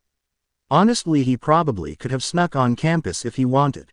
Security seemed pretty lax, and no one would blink at another teenager in the middle school. But he stood across the street, because if he did get caught he didn't want Izuku to be blamed. He waited until the doors opened, then stood up, walking over to the gate. A few students gave him odd looks as they left, heading to their afternoon activities and mostly unbothered by the boy. Shoto heard Izuku before he saw him, or more accurately he heard Izuku's pursuer first. Deku. A loud bang from inside the building had students parting like the Red Sea, clearly aware of what was coming out the doors next. Izuku came sprinting out of the school, backpack clutched to his chest and a small singe to his hair. The greenette looked terrified and was making a break for the exit. His eyes landed on Shoto, the only person still in his direct path, and they widened before he moved at an even faster pace to get to his teammate. Approximately 5 seconds after Izuku came out of the school, another teen followed him. This one blonde, and flying out of the school, quite literally as a few loud cracks emitted from his palms, pushing him along to the tune of a fireworks display that was as boring as it was overpriced. Izuku seemed ready to just drag his friend along with him, but when Shoto didn't budge they stared each other down. "Trust me," Shoto mouthed. Izuku subtly nodded and he took this opportunity to put himself between the blonde and his friend. The blonde glared as he slowed to a stop, probably confused as to why there was a rondo protecting his victim. "Out of my way." "No," Shoto responded, rather matter-of-factly. "Wah, and who are you supposed to be?" Shoto cut him off. "I don't think public usage of quirks is any more legal at school than it is anywhere else. So you're either a hero, which I doubt, or a villain. I swear, they get younger every year." Izuku's mouth was open, but at the last statement the corner of his mouth perked up. The monotone delivery of the insult made the blonde stumble. "Bakugo Katsuki, and I'll have you know you're looking at the next #1 hero." He sneered. "That's funny, I'm pretty sure my father says that to himself in the mirror every day too." Shoto mumbled, in a way that made Izuku wonder if that was an actual daily occurrence. Come to think of it, this was the first time Shoto had mentioned his father. Izuku had kind of started to assume he didn't have one, or that he was rather absent. He kind of forgot he was abnormal in that way. "So, since you're not a hero, you're either a villain or just a brat with an overinflated ego," Shoto concluded. His voice wasn't even taunting. He was being dead serious. To Izuku's horror they were starting to draw a crowd. "Shoto, come on, let's go." He tugged his teammate's arm. He didn't seem to want to, but the half-redhead nodded, still not breaking eye contact. Bakugo, to his credit, had been so stunned at someone actually insulting him to say anything. But he snapped out of it as the boy turned. "Why you little," he reached, hand already sparking to grab the teen, when a hand caught around his and he was thrown into the air and back onto the concrete. The blonde groaned in pain. Shoto looked absolutely stunned as the explosive teen seemed to be trying to keep his lunch down. That had been quick. "Oh my gosh, I'm so sorry." Izuku started rambling apologies before his arms had even dropped from the throw. "I don't know why I did that. I am so sorry, Kachan." "Why you little." The blonde, after recovering from his rather sudden smackdown, grabbed for the greenette who Shoto pulled away and back behind him. "You filthy piece of shit, Deku, what give you the right to?" "I can't believe I did that," Izuku just kept saying, mostly to himself. "Why the hell did I do that?" "Back off or I will make you," Shoto warned. "Out of my way, half and half." Baku tried to shove him aside, but his feet were at once covered in a layer of ice too thick to break out with just strength. Shoto didn't even need to lift a finger. "What the hell do you think you're doing? You tried to attack my friend. You tried to attack me. I think a better question is what the hell do you think you're doing?" He felt the comb that was currently tucked into his pocket buzz the way it did every time Pollen silently cheered. "I won't warn you again. Back off. If you even think of hurting Izuku again, I'll turn this school into a glacier before you can even blink." The ice would melt away on its own, so Shoto turned on his heel and pulled Izuku with him. After they were around the corner, a loud bang told him that the impatient blonde had probably just broken the ice, but he apparently was smart enough not to follow them. "I can't believe I did that." Izuku kept repeating. Shoto bumped his shoulders. Thank you. I can't believe I did that. Noru poked his head from Izuku's bag and flew into his hair. Pollen joined him and the two were giving the greenette reassuring pats. I can't believe I did that. Chapter text. You judo threw him into the pavement. Momo asked, as she swung her yo-yo to pull herself up to meet them on the roof, the transformation falling as soon as she did. They had been there for over an hour as Izuku seemed to be having a panic attack and only now was calming down. He did. I did. And it was great. Izuku was laying flat on his back on the roof, Noru sitting on his chest along with Pollen. I'm dead tomorrow, he declared. If I don't get expelled, Kachan will kill me for sure. It'll be okay. He won't report anything, Pollen assured, patting the boy's chest. I have seen many like him before. His pride will already be bruised from you beating him, but when my queen doubled down to humiliate him it sealed the deal. If he goes to the adults, that means he has to admit he was outclassed. Izuku seemed to take some relief in that. About what he called you, Shoto started. He didn't use your name, did he? Just called you Deku. Izuku flinched at the word. Yeah, what does it mean? He asked. It means something not very nice. Ka Bakugo found out it was another way to read my name when we were kids and it means incapable of achieving anything. Useless. Quote. Momo and Shoto shot looks at each other, confirming what they already suspected. Momo sighed and grabbed Izuku's hand, giving it a reassuring squeeze. He bullies you because of your quirk status, doesn't he? She asked quietly. Izuku had tears quietly streaming down his face again. He swallowed but didn't feel strong enough to speak. So he just nodded. You're quirkless, aren't you? She continued. That's why no one at your school helps you. That's why this Bakugo kid can get away with hurting you. He nodded again. Ah, Izuku. She pulled him up into a seated position and hugged him tightly. It's wrong. They shouldn't treat you like that. Shoto, not quite comfortable enough to join the hug, settled for rubbing Izuku's back. I'm sorry, was all Izuku could say. I'm sorry. It's not your fault, Shoto said, very sternly even for him. It's no one's fault. The only ones guilty of anything are the people who treat you like shit for something out of your control. No, I mean I shouldn't have kept the miraculous, he said, even as Noru almost hissed his disagreement. Both of you are so strong. You don't only have to rely on magic to get things done. You deserve a better partner. We have an amazing partner. Momo squeezed him tighter, a sharp glare identical on both her and Tiki's face. And what do you mean, you only rely on magic? You have the reflexes of a cat. You can pinpoint details and weaknesses about villains in seconds. You made suggestions to Tiki on how to improve my suit. You gave me better ideas for how to use my quirk effectively than any of the quirk counselors or personal trainers my family has hired, and you're 13. You make really bad puns, Shoto added. Momo shot him a bewildered look. It is not often I have gotten to see my queen smile these past 2 months. Pollen explained, and she and Noru nuzzled into the greenette's hair. But every time you send a joke, his eyes light up. Thank you for that, little butterfly. We don't want a different teammate, Momo insisted. We want you. Who gives a damn if you have a quirk? You don't need one, Shoto agreed. Noru was pressed so close to his holder, it almost looked like he had phased into him. I told you already, Izuku. The miraculous cannot make you something you're not. You're a wonder, Izuku. You are my miraculous holder, and you are a hero. You're the only one who can't see it, my chosen. But what if you chose wrong? He asked. I didn't. You were the right choice.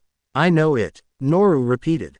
Shoto had been in the process of making Izuku a snow cone, minus the cone, when Momo had stood up and dialed someone on her cell phone. Hello, Prosecutor Edgeworth, she had said cheerfully. One of my friends has been facing heavy discrimination from his school and I was wondering what I would need to do to open a case against them. Somehow Shoto wasn't surprised Momo knew the chief prosecutor personally. He couldn't hear what the prosecutor was saying, only what Momo was responding with. I'll do that, thank you sir, and tell Ms. Von Karma I say hello, she said before hanging up. The next morning a detective was waiting at Izuku's school with the greenette himself absent. There was an investigation launched against the school for Quirk discrimination, negligence, and child endangerment. Shoto didn't think that this would be how he met Izuku's mother, but he was pleasantly surprised when she not only was very welcoming, but threatened to castrate Izuku's teacher with her heel after finding out about his treatment. She then proceeded to cry a truly impressive amount of tears that had Momo picking her feet up and Shoto freezing a protective ring around his shoes as the water built up. Izuku, through his own tears, managed to get out a few sentences about an odd quirk in their family from a few generations back that meant they cried truly astounding amounts. Got drains in the floors, he said between sniffs, always dehydrated. I can imagine, Momo said sympathetically. After she had stopped crying, she had begun acting the gracious host and offered to call their parents, as it was getting late. Momo assured her that her parents knew she would be in the area for the evening and were sending a driver to pick her up. Shoto just mentioned that his family wouldn't be surprised he came back late. After that they all trooped into Izuku's room to hang out a bit before the two went home. Once the door was shut, their kwamis came out to join them. It's incredible, Momo had stated while Izuku panicked at realizing his teammates were seeing his vast amount of hero, mostly All Might merch. I genuinely don't know how you could have gotten all of this. Shoto was eyeing an action figure. Some of these things I couldn't afford, how the actual shit did you find some of these? Only 10 if this one was ever made. Well, that one I won in a contest. He explained. A lot of these I won in contests actually. Or auctions. That's devotion. Momo mumbled as she spotted one of Izuku's shelves of notebooks. I thought you weren't done with 12 yet. Why do you have notebook 13 already? Oh, that's the book I started specifically about the miraculous. Noru and I made up a code so there's no worry about someone learning about them. The only people who can read it are he and I, Izuku said, flipping to a page where he had drawn a picture of himself fully transformed. There was a list next to the drawing that had several things scribbled out. Name struggles, Shoto questioned, looking closer. Izuku nodded. Momo gave him a reassuring pat on the shoulder, you'll figure it out. Why not just use your actual name? Shoto asked. Both looked at him like he had grown a second head. I mean, it's not like you're hiding your identity. He pointed out. 1. Marketability. 2. Identity, secret or not, is important. Heroes to some degree are playing a part. None of the skills or powers are fake, but the emotions are. Momo explained. She is right. Chiki added, hero work is a high-stress job, and sometimes it's nice to distance yourself from the job. You all want to be heroes, but that doesn't mean you should be pro all the time. Several of my holders didn't bother with a secret identity, but all of them still had a name that was their title. Noru nodded. Most Aku-a champions hate being tied to their civilian names. It's a stressful thing. At his seeming slip of the tongue, both kwamis had flinched. Something to do with your last holder? Izuku asked. Last two. The lilac kwami sighed as he explained. Izuku tucked Noru onto his shoulder. So what am I supposed to call myself? Shoto asked. Momo shook her head in exasperation. We'll think of something. What about you? Izuku asked her. Have any ideas on what you'll call yourself? The dark-haired girl sighed. Chiki said no. Shoto gave a small grin. Creative differences. Creative difference. Both the girl and the kwami agreed. Chapter text. Izuku had just finished his lessons for the day. After Momo's family friend filed a lawsuit against his school, Izuku had started on the same online classes that Shoto did. He found it much easier to focus when he was in the safety of his own room, or sitting next to one of his teammates at the beach or at a cafe. His scores had also risen rapidly, now that he wasn't worried about offending anyone with his grades. Shoto seemed happy to have someone to talk to about school, which was another bonus. So what is the plan for the rest of the day? Noru asked. Anything you want, Izuku offered. I've got no plans. Perhaps we should take a walk. Noru asked. Maybe we'll run into a villain fight. The butterfly kwami was willing to accept Izuku's habit of running towards the fights so long as he didn't get too close.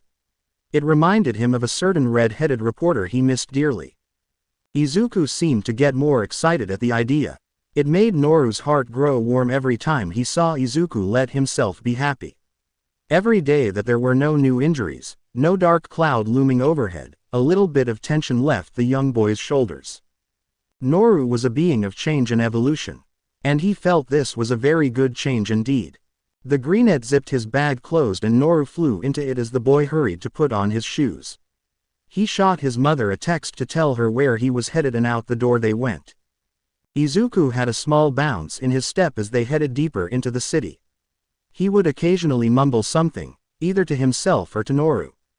The teen was in the middle of checking his phone for hero news when he spotted a woman struggling to get the door open with the groceries in her arms. "Here, let me help you." He ran over and pulled the door open, using his full body weight since the door was surprisingly strong. "Thanks, kid. Think you can help me with the second door too?" she asked, gesturing with her head to the second door, which was marked to lead to the elevators. "Yeah, I got it." Once she was properly through the first door, he moved to open the second door. "Actually, if you can help me carry these up, your Kwami can get the elevator button," she said. "Can you do that for me, Noru?" Izuku froze as soon as the word Kwami left her mouth, but the second she said Noru's name he started to call for his transformation. She knew who he was. She knew he had Noru as his Kwami. "Noru. Wings. Master Amelie." The lilac Kwami flew from his bag excitedly. "I thought that was your voice." "Hi Papillon." She grinned. "Can you get the elevator while young Midoriya gets the door?" "Of course." Noru agreed as he flew through the crack in the door to call the elevator. Izuku was still staring in shock. "Master." "Yeah. Noru never kicked the habit of calling me that.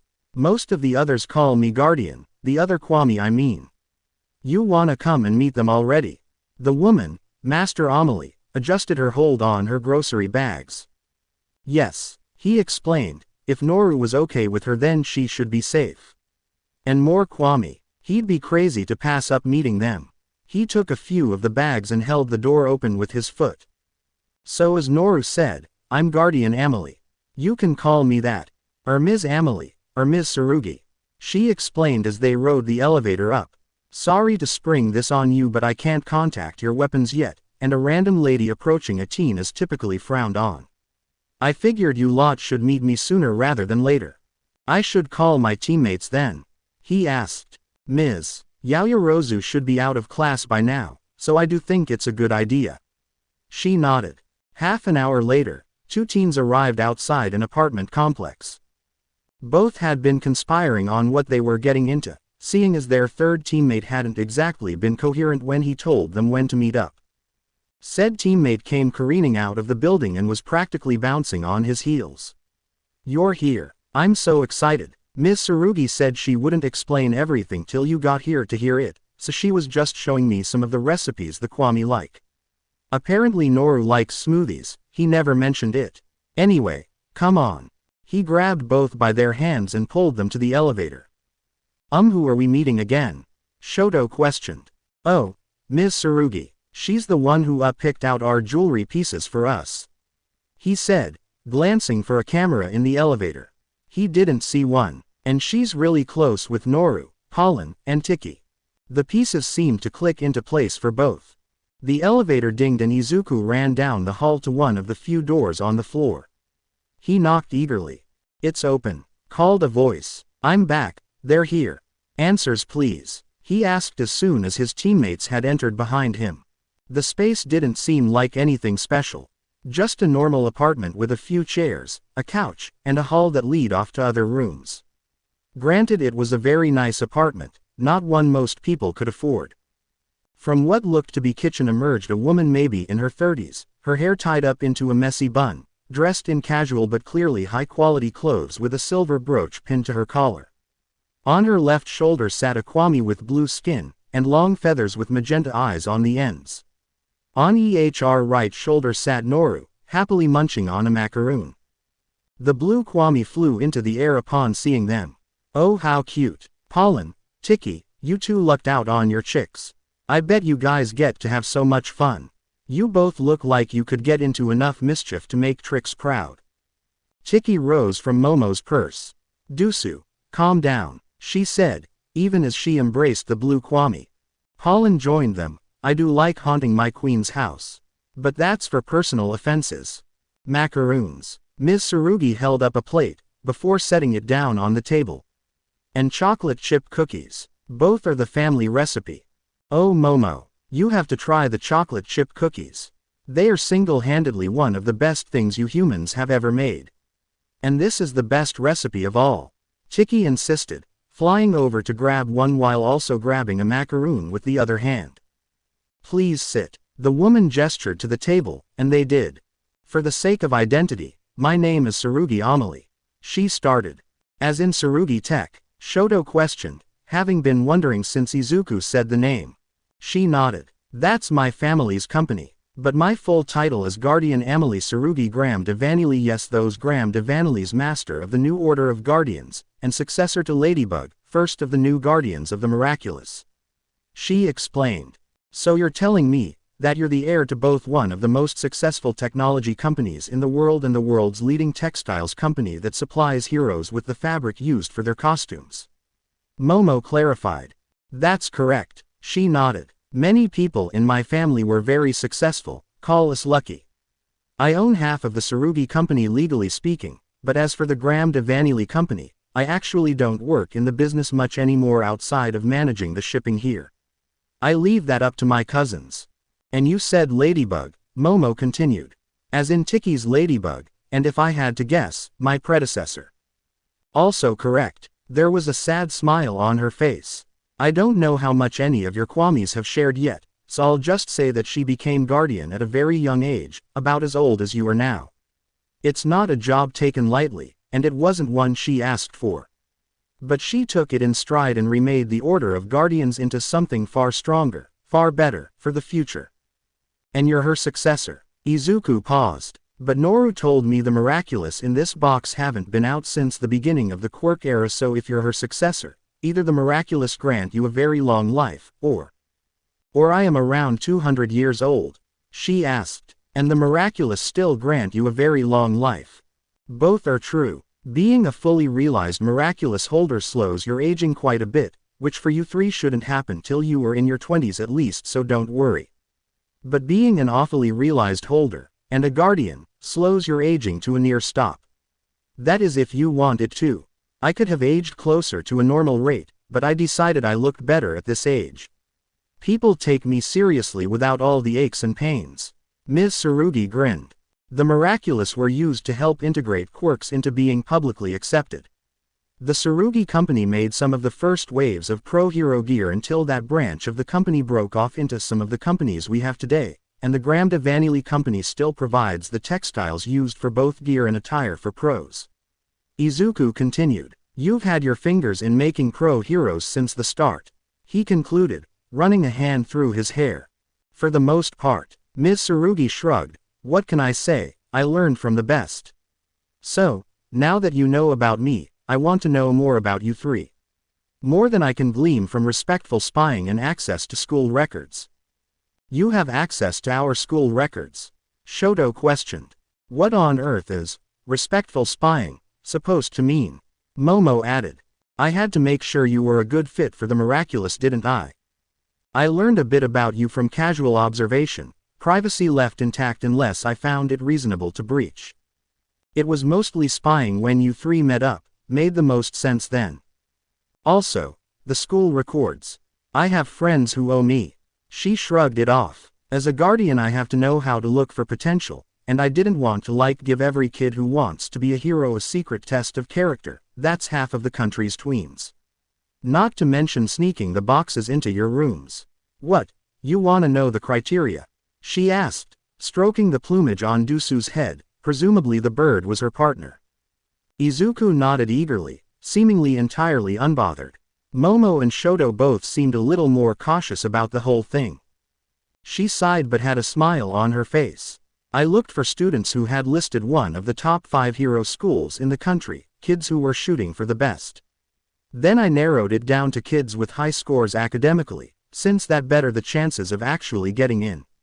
Once that was settled I asked for the Kwamis' opinions on what they wanted in a holder. I also employed the help of some of the other Kwami in my care to help. I wanted a creative soul, with confidence in their abilities but humble enough to give such a great power to Tiki explained she was sitting in front of Momo beaming up at her holder. Pollen swallowed her macaroon. I wanted a queen who I could respect and give my adoration to without fear of it being misplaced. But someone who would still be willing to take criticism and my help. I wanted someone with untapped potential. Someone who I could help grow and change into who they wanted. Noru settled in his holder's hair. I got what I wanted. Us too. The other two agreed. I helped pick you, Dusu explained, meeting Izuku's gaze. After so long together, I knew exactly what made the best holders for Noru. You were a perfect fit for each other. But wait. Izuku paused. I did put down that I wanted to attend UA, but my scores weren't exactly the best at school. That's because I didn't find you in my initial search. Dusu's judgment was more valuable than anything else. See, Dusu is the Kwami of emotion. And when I'm transformed, I have a keen empathetic ability. I was there looking at a different candidate when I found you. A quiet meow echoed through the room and Ms. Tsurugi reached down by her feet and picked up a cat with black fur, which appeared blue in the light from the windows. Oh, I remember you. Izuku reached out and scratched the cat under the chin. You were there he looked up at Ms. Tsurugi. The day I got my miraculous. I was there. Snee nodded. I was looking into a candidate, or well, it was more of a glance.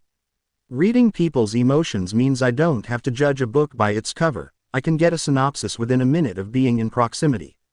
The anger issues spell doom for his chances with any miraculous. I seriously have no idea what he has to be so mad about. Izuku made a choking sound. Do you remember what the candidate's name was?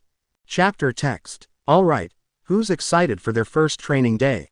Ms. Tsurugi asked as she opened the door to a wild open field. This is my family's property. We haven't used it in well, I think my cousin actually has a cabin closer to the lake, but we haven't used it for training in a couple decades. Izuku stared at the space that surrounded them. There was a lake further into the distance, but the land around them was filled with lush forests and a sprawling field that looked to have been allowed to grow wild. Since there aren't cameras here, it's a lot safer to transform and detransform. Plus the diversity in terrain gives us plenty of options to practice. She explained, pulling a cooler from the back of her car that held a large amount of snacks for both them and the Kwami. As well as a slim bag. Izuku had been ecstatic to introduce his new mentor to his mother. Ms. Tsurugi had a certain charm to her that even Inko couldn't resist. Izuku wasn't sure if she would okay anyone training him if they didn't have Ms. Tsurugi's level of expertise and charisma. Much less taking him on a day trip to the middle of nowhere. Apparently Momo's parents had a very similar reaction, and the immortal's last name had apparently helped. Izuku was pretty sure Shoto hadn't told anyone in his family what was going on. Which he supposed was fair. You own all of this? Izuku questioned. The woman shrugged. Technically my family owns it. Since I don't exist, entirely. She waved her hand in a so-so motion. The teen's eyes widened. He supposed that made sense. She would have had to switch identities at least a few times. But she could also have written it off as an age longevity quirk, but maybe those weren't really a thing when she started. I supposed I could make a new thoughts for later. Ms. Tsurugi slung the cooler over her shoulder and began walking towards the woods. Izuku quickly followed, Noru and Dusu balancing on his head. When they reached the treeline, Emily set her cooler down on a picnic table that looked older than Izuku was. So, the butterfly miraculous works best from the shadows, the peacock is much the same. However, I can tell you wouldn't be fully content hanging back while your champion does the work.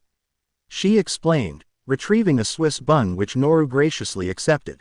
So instead we're gonna work on your combat skills. Izuku nodded. Shoto's taught me the basics of hand-to-hand combat. And I've tried to learn bow staff in an attempt to use my cane as a more offensive weapon. Ah. The woman smiled knowingly. I see you haven't found that yet. You're gonna wanna transform then. Curious as to what he had missed, the greenette did exactly that. Noru. Wings rise. Once the light from the transformation faded, he held up the cane by its grip. Ms. Tsurugi took hold of the other side and twisted once before pulling the cane free from the handle. Izuku stared in awe as he now held a thin saber. The woman handed back the sheath before returning to her bag and retrieving a fencing blade. My mother was an expert in fencing, she explained. The Tsurugi family have always been prodigious in the art of sword combat. I may never have gotten into the competitive aspects of the sport, but I did learn. She set her feet steadily in the ground. Lesson 1. Let's start with footwork. Try to copy me. Over time I'm sure all three of you will learn about what all the miraculous in the miracle box can do, and meet the Kwamis. Ms. Sergi explained. But most of that will come later, for now you need to focus on learning with your own miraculous. That being said, this is Oriko. Momo watched as she slid a golden thumb ring with a talon at the nail onto her hand. As she did, it turned to an intricate silver design and a ball of gold light burst from the miraculous. Ho, what's this? Is this the kid, or one of them at least? The Kwami was a warm orange and had what looked to be a large gathering of prongs on its head and tail. Its beak was pulled into a smile and red eyes were observing Momo carefully. Oriko, this is Momo. Momo, this is Oriko. The Kwami of pretension, Dusu explained, having joined her brother in the air. He can give the user any power they could think of, within certain limits. Tiki explained, happily greeting the rooster. He's gonna help us with training. Ms. Tsurugi explained. Ready. Ready. Oriko cheered. You know what to do. Oriko, sunrise. A wave of golden orange light passed over the miracle guardian. Her formerly dark hair now had a bright streak of red running from the crown of her head into a ponytail. Her bodice was a warm orange that had a band of gold going down the front, and red and gold feathers on her shoulder. A pair of dark teal dress pants ended in two segmented gold boots with talons on the feet. Dusu cheered as her holder observed the change. I haven't seen you as Volile in ages. Your suit has changed. The suits can change, Momo questioned. The blue Kwami nodded. When a person changes, their suit will change to reflect it. Especially when holders grow up, their suits will change to match. My suit used to have a tail coat to look like feathers, Amelie explained. But my tastes have changed since I was 19. You haven't used the rooster since you were 18. The teen asked surprised. I haven't needed to, Amelie shrugged. Once you find the miraculous you work best with, it makes you less inclined to switch. I just work best with Dusu. How interesting. Momo hummed. Tiki, spots on. Recently, the two had started testing new patterns again. Her sleeves were still black, and there was now a band around her waist that gave her the option to make slightly larger objects if necessary. The suit was rather plain still, but there was still time to figure out the details. Ms. Tsurugi nodded. First thing first, I wanna see how you handle your weapon. She retrieved a feather quill from where it was tucked into her ponytail. Sublimation. She called for the power, letting golden power flow through the pen. Then she scrawled a word in a different language in the air. I choose the power to copy any other hero's weapon. May I? Momo offered up the yo-yo and Rooster pressed a glowing hand to the weapon. In her open palm a similar yo-yo appeared. This one was a similar orange to Volile's suit. That's incredible. The teen cheered. But doesn't this mean you've only got a few minutes left? Volile shook her head. The reason you can't stay transformed long after using your power is because too much power could be detrimental to you. That much magic. Momo looked where Ms. Tsurugi's eyes were. Dusu had sunk slightly in the air and had started staring at the ground. Dusu, she called. Are you all right? The blue Kwami looked up with a start. She looked between her holder and the ladybug. Too much magic is dangerous to humans. The miraculous have something like safety locks on them. Once you become better trained, you'll be able to use the power without changing back. Amelie's been doing this for ages, so she can go a long time. Momo did her best to recover from the haunting look the Kwami had before, so it's like building up muscle. Once I've gotten stronger, I'll be able to use the miraculous for longer. A good comparison, Volile nodded, subtly inclining her head so that Dusu would refocus on her. The blue Kwami flew over to bury herself in her holder's hair.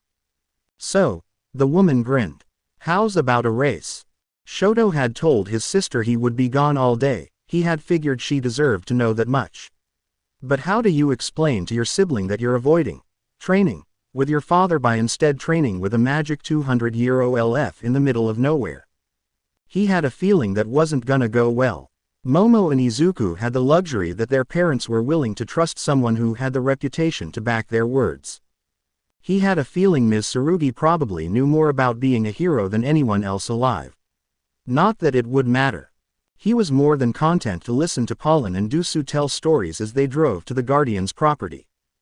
But after the two finished detailing the time they had twin holders who used their miraculous to help a man fake his death and escape an unjust execution, they both fell quiet. You remember when I said that the Peacock Miraculous has empathic abilities? She asked. Not liking where the conversation was going, Shoto chose to just nod. Well, it also makes it very easy to tell when people are hiding things. There's an underlying stress that to other people can seem like anything. But when you can sense emotion as easily as seeing and hearing, it's incredibly obvious, she continued. It's like a constant hum in people's veins, clouding their thoughts, filling their lungs. The brunette didn't take her eyes off the road. You know when I chose you. The first thing I saw was you throwing yourself out of your window. You were running, hiding from someone. Pollen was pressing her fluffed collar into his hand. Dusu was sitting on his knee. I don't know if you've ever had the luxury of an adult outside of your family to talk to. She sighed. But I want to listen. There was silence in the car for a while. Shoto watched the window, as houses became fewer and farther in between. Until they reached fields that stretched to forests. The AC hummed. At some point they turned and Amelie put on sunglasses. Dusu flipped the sun visor down for him. When you were picking who to give the miraculous to, you must have looked into our lives at least a bit, right? Did you know I had 2 brothers? Chapter text. Izuku sighed as his transformation dropped. Noru heaved a similar weary sigh. I don't think I've quite gotten this. Izuku fell onto the bench as Noru reached for a macaron. Amelie smiled as she returned her blade to the bag. Oh, you think so? I can't land a single blow. He insisted. It's been over a month. Amelie had a knowing look as her mentee took a water that had been offered by his kwami. And I couldn't land a blow on my mother until I had been practicing for a decade. It took her 8 years to land a blow on her mother and she was blind. She sat down next to the greenette. In terms of skill, I learned this sport from 2 master swordsmen, and while I may be rusty, I still have 2 decades of constant coaching up on you. But the people you're bound to face, most won't be masters of fencing, they'll be dumbasses relying on their quirks to carry them through.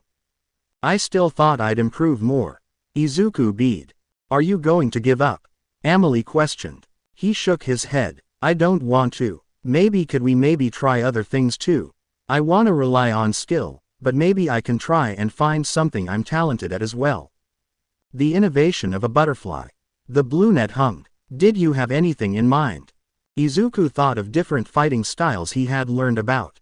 When Noru explained the function of the butterfly, he had accepted that maybe he'd have to step into underground work. It wasn't quite what he dreamed, but it seemed practical. He had looked into different fighting styles that would work at leaving him hard to detect. Maybe I've considered slightly more long-range weapons before. Something I could use in the air. What about throwing knives? He looked at the Guardian with a new spark. Amelie grinned. I think I could work with that. The important thing to remember about the miraculous is that it's creation and good fortune. Tiki explained as Amelie worked on setting up the day's challenge. It was something like an obstacle course, made of natural terrain. She laid the markers down to show the direction she wanted the team to go. Lucky Charm doesn't just give you an item. It's a solution. The Scarlet Kwami explained. The item just points you the right way. Assess the situation and plan accordingly. All right. Momo nodded. Think of the solution. Think of a plan. Spots on. Once you start the course, my Sentimonster will start to interfere. Amelie explained. You have 20 minutes to complete the course, but only 5 minutes once you use Lucky Charm. Plan accordingly. Okay. Momo shook her head to clear her mind. Her hair was tied up in a long ponytail. Ready, set, go. Dusu waved a little flag and Momo took off. I'm not sure how this counts as training. Shoto asked, as Amelie retrieved a large bag of flour from her pantry and Pollen took baking powder from the cabinets. I never said all training was going to directly relate to hero work. I just promised that it would all have to do with the miraculous. She shrugged. My tante has special recipes for each kwami. They worked together to make each. I haven't had anyone to tell these two. Can you grab a baking tray out of the cabinet by the one on the right? That's it. He set it down on the counter and just followed directions, pulling measuring spoons and bowls from their places. Was your tante a baker? He struggled to figure out the word. He had gathered that Ms. Tsurugi also spoke in French, especially when talking about the miraculous. It means aunt, she filled in, and she was well kinda. Her family ran a bakery so she grew up helping out. It wasn't her career or anything, but she did pass on a lot of recipes and would sometimes bring experimental confections over for us to try. She taught me the kwami recipes when I was growing up. Amelie grabbed a block of chocolate. These are Tiki's favorite chocolate chip cookies, they're the easiest to learn. She set the block down. I figured you were getting more training than your teammates combined. So I wanted to make sure you learned the other skills of being a hero. How to take care of yourself and others. Shoto hummed. So what's first? Izuku was flipping lazily in the air with Noru, and Dusu followed him. Ready to try again? Aoi Tori asked, holding out the throwing knives she had gotten from somewhere. Izuku nodded and flew down to take back the weapons. Ready. And once she received a nod, she turned to the Centimonster beside her. Terra Riser, go. The golem ESC Amok nodded its clay head and reached into the ground. After a few seconds, dummies made of dirt and stone appeared. Izuku spun and let loose his blades, his arm burning with each throw. Ms. Tsurugi had suggested he go slow, but his marksmanship had improved leaps and bounds over the weeks since he started practicing with throwing knives. Ms. Tsurugi apparently wasn't an expert on them, or as proficient as she was with fencing. But she knew enough to guarantee the knives stuck to their marks and could teach him the basics. If Izuku wanted to do anything fancy, he'd have to look elsewhere, but he was happy learning from her for now. Right now he cared less about where exactly he hit, since as long as the blade connected he stood a good chance of injuring his target. That was the good thing about blades, so long as the pointy bit goes in the other guy you were doing decent. Completing a crest back up into the air, he finally looked down. A good third of the golems had a knife buried in their arms, chests, or heads. What are you waiting for? Amelie called up. You missed 2/3. Go again. But I don't have my knives back. Izuku shouted down. She shifted her weight and put a hand on her hip. In the field, will you have people who will politely return your weapon? He looked at the weapons that missed. No. Then get to it. Izuku observed the still moving golems. He took a deep breath and dove again. Ow. Momo whined as she dodged out of the way of an axe and landed on her rear. Aha, I win. Hal Aiden pointed their sword at the teen. Nice work. Amelie patted the Senti on its shoulder. Take a rest now. The Senti bowed its head before disappearing in a blur of blue. Spots off. Tiki flew off as Momo rested on the floor.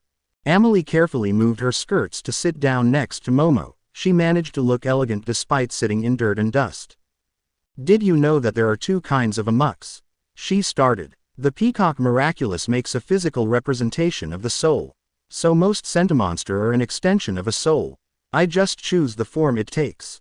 Hal Aiden, Terra Riser, Sapphire, they're all extensions of myself. Technically I just patted myself on the back. She managed to get a small chuckle out of the teen. But if a holder is skilled, if they're strong, there is another way to use the peacock. To create a soul and let a body be used as a blueprint instead. She explained. You can create a human. Momo asked. I can create a person. Amelie corrected. Senti people are made of magic from head to toe. They can look identical to humanity, but there will always be differences. Momo paused, turning over the information in her head. She had known the miraculous were strong. Ms. Tsurugi had clarified that they get even stronger with time. But she had always limited it to the abilities Tiki had told her. Why tell me this? She wondered. What does this have to do with me? Because you need to know there are other ways to use the miraculous. More than one way to make things work. And that it takes two. Tiki creates solutions that make sense to you. Momo hummed. I mostly get weapons. You've learned from watching heroes whose answer is to fight. For them all that is necessary is to be bigger and stronger.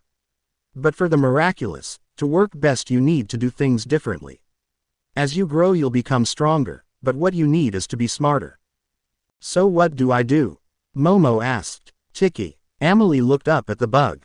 Mind if I talk about Ladybug a bit? Chicky considered her words, pausing in her snack as she thought. Go ahead, I trust you. My tante, Ladybug, she had this saying, I have no idea where she got it from. She would say, La victoire vient de la découverte d'opportunités dans les problèmes. I haven't the foggiest where she learned it from. But it means, victory comes from finding opportunities in problems. Amelie explained. Perhaps now that you have a problem, the two of you can find the solution. Fuyumi jolted as her brother pulled a plastic Tupperware bin from his bag. A deep clatter was heard inside it. I baked cookies, he explained, holding it out. Natsuo, who was eating dinner with them under the condition that their father was not, perked up. What kind? Chocolate chip. He opened it up the container and held it out again. From scratch. They're good. She peered in and saw perfectly round cookies, they still appeared to be warm.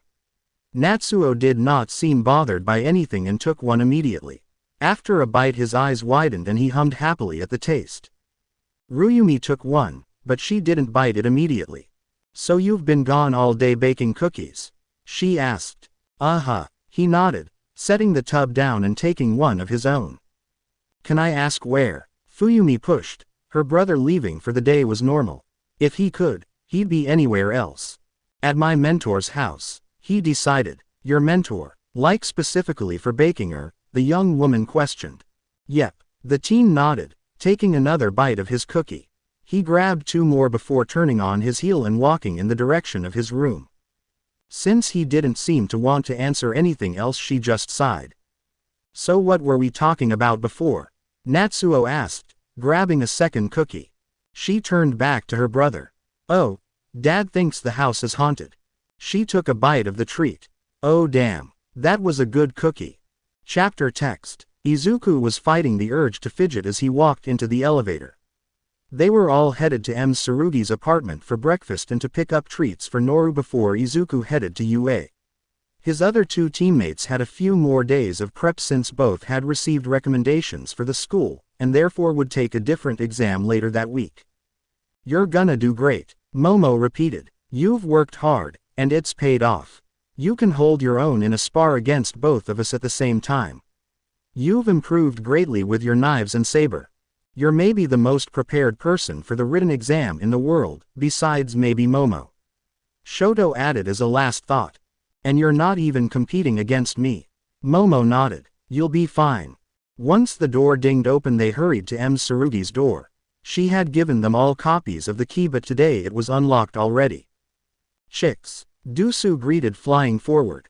Big day. Amos made the most delicious breakfast for all of us. The Guardian had in fact set out a massive spread of food, some English, some Japanese, and some French dishes. Individual bottles of juice were sitting in a bowl of ice. Beside it was anything you could possibly want in your coffee. Coffee is almost done, and I have a few kinds of tea if anyone wants something different.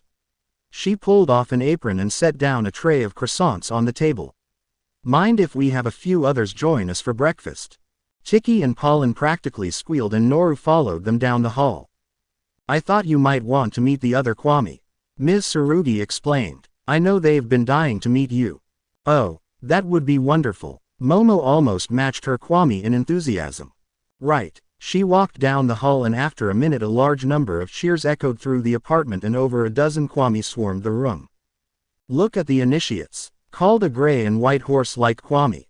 I am Kalki, noble Kwami of migration, master of all things travel. The rose-collared Kwami with floppy ears giggled. And I'm Daisy. I'm the Kwami of jubilation. Hello. Izuku reached up to offer a handshake and while Kalki shook his pointer finger between her flipper-like paws, Daisy just rubbed her head into his palm causing the greenette to laugh. Noru flew up to hug a green Kwami with a turtle shell on his back. Izuku, this is Waze. He's one of the Kwami that helped pick you three as holders. While Izuku was meeting Waze, Momo was looking at a vibrant magenta kwami with stripes along its back and down its long tail. Wow, look at you. I love your style, it's fierce. Thank you. She smiled. I'm Momo. Hee hee. It flipped. I'm Roar, the kwami of elation. And this is Ziggy, the kwami of passion. Hello. The goat kwami said quietly, her shoulders hiked up to her ears. You're an artist, right? Momo asked. Tiki said you helped some of her old holders when they were stuck with art block. That got Ziggy to smile, and soon she and Momo were comparing favorite classical paintings as Roar voiced her odd opinions on each piece. Shoto had been watching quietly as Pollen flew around with her siblings. Only to meet eye to eye with two large yellow irises and gold-slit pupils.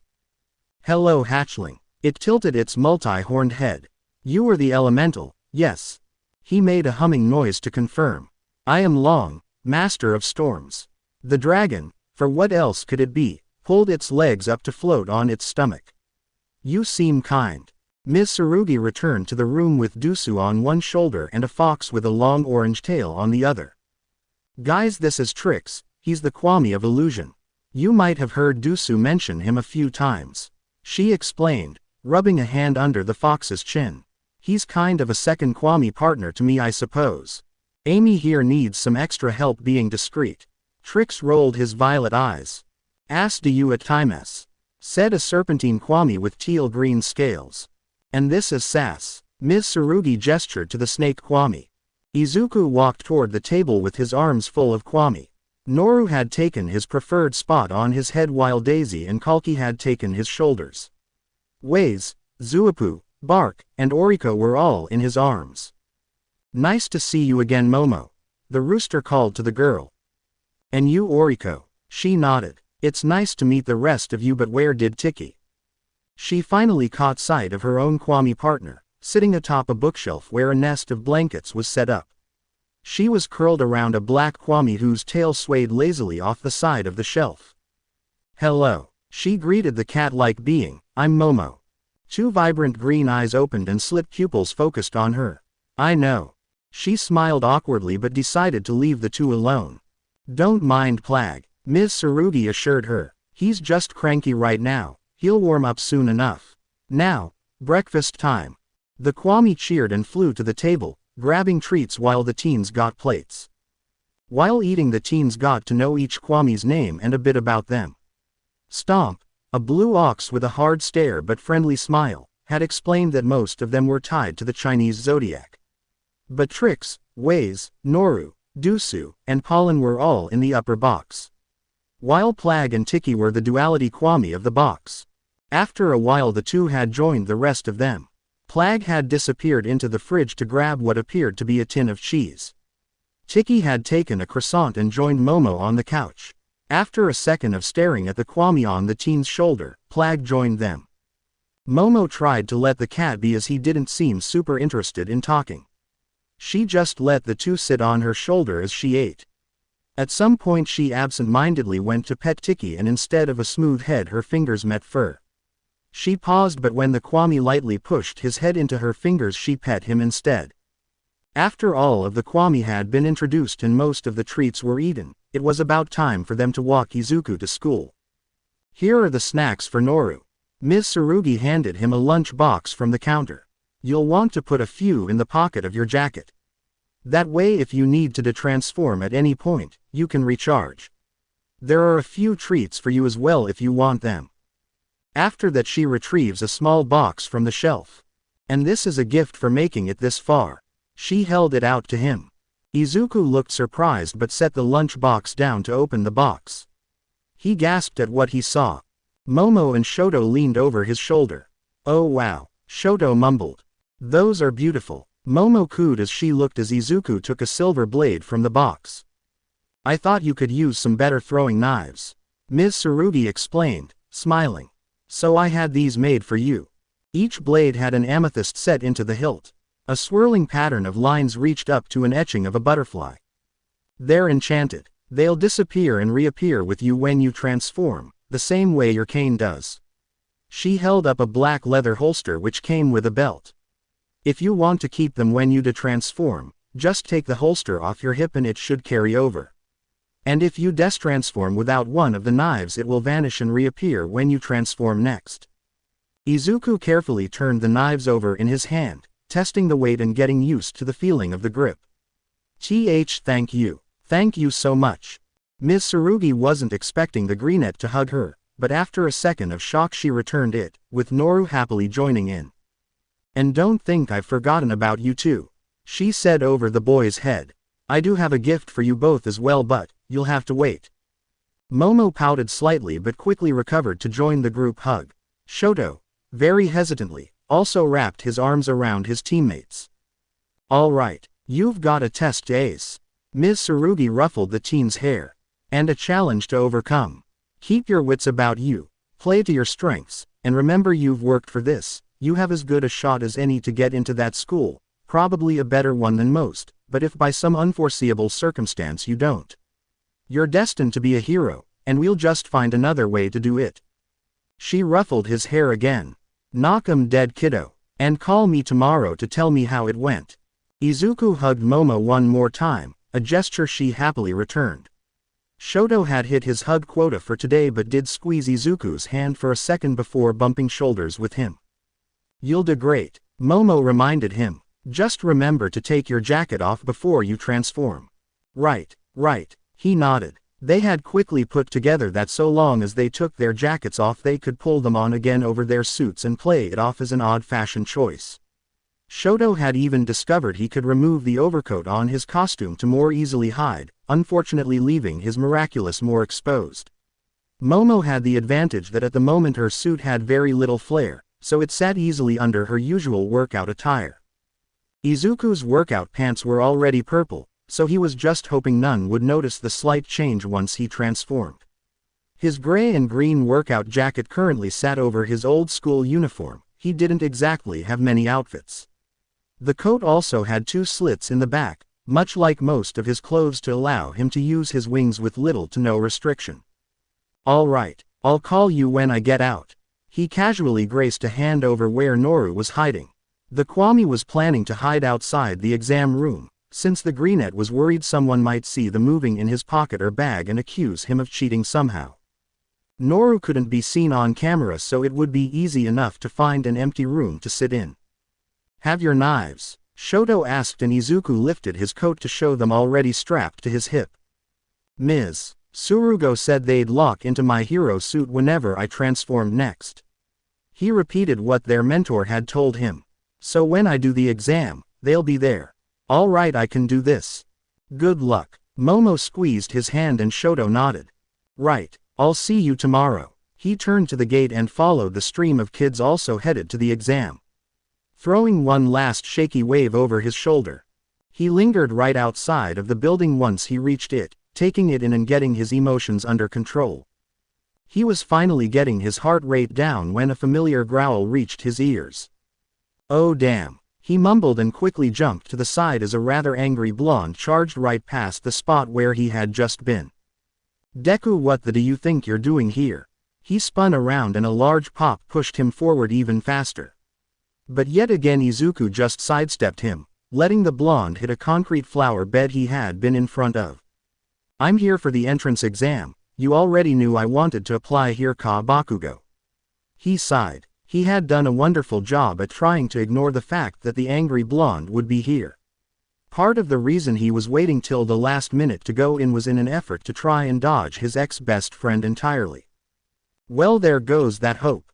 When a third charge caused Izuku to simply sprout his wings and shoot up, leading to Bakugo falling flat on his face. What the? He looked up, and for once shock crossed the boy's face. That was an expression Izuku rarely saw. Good luck at the exam, Bakugo.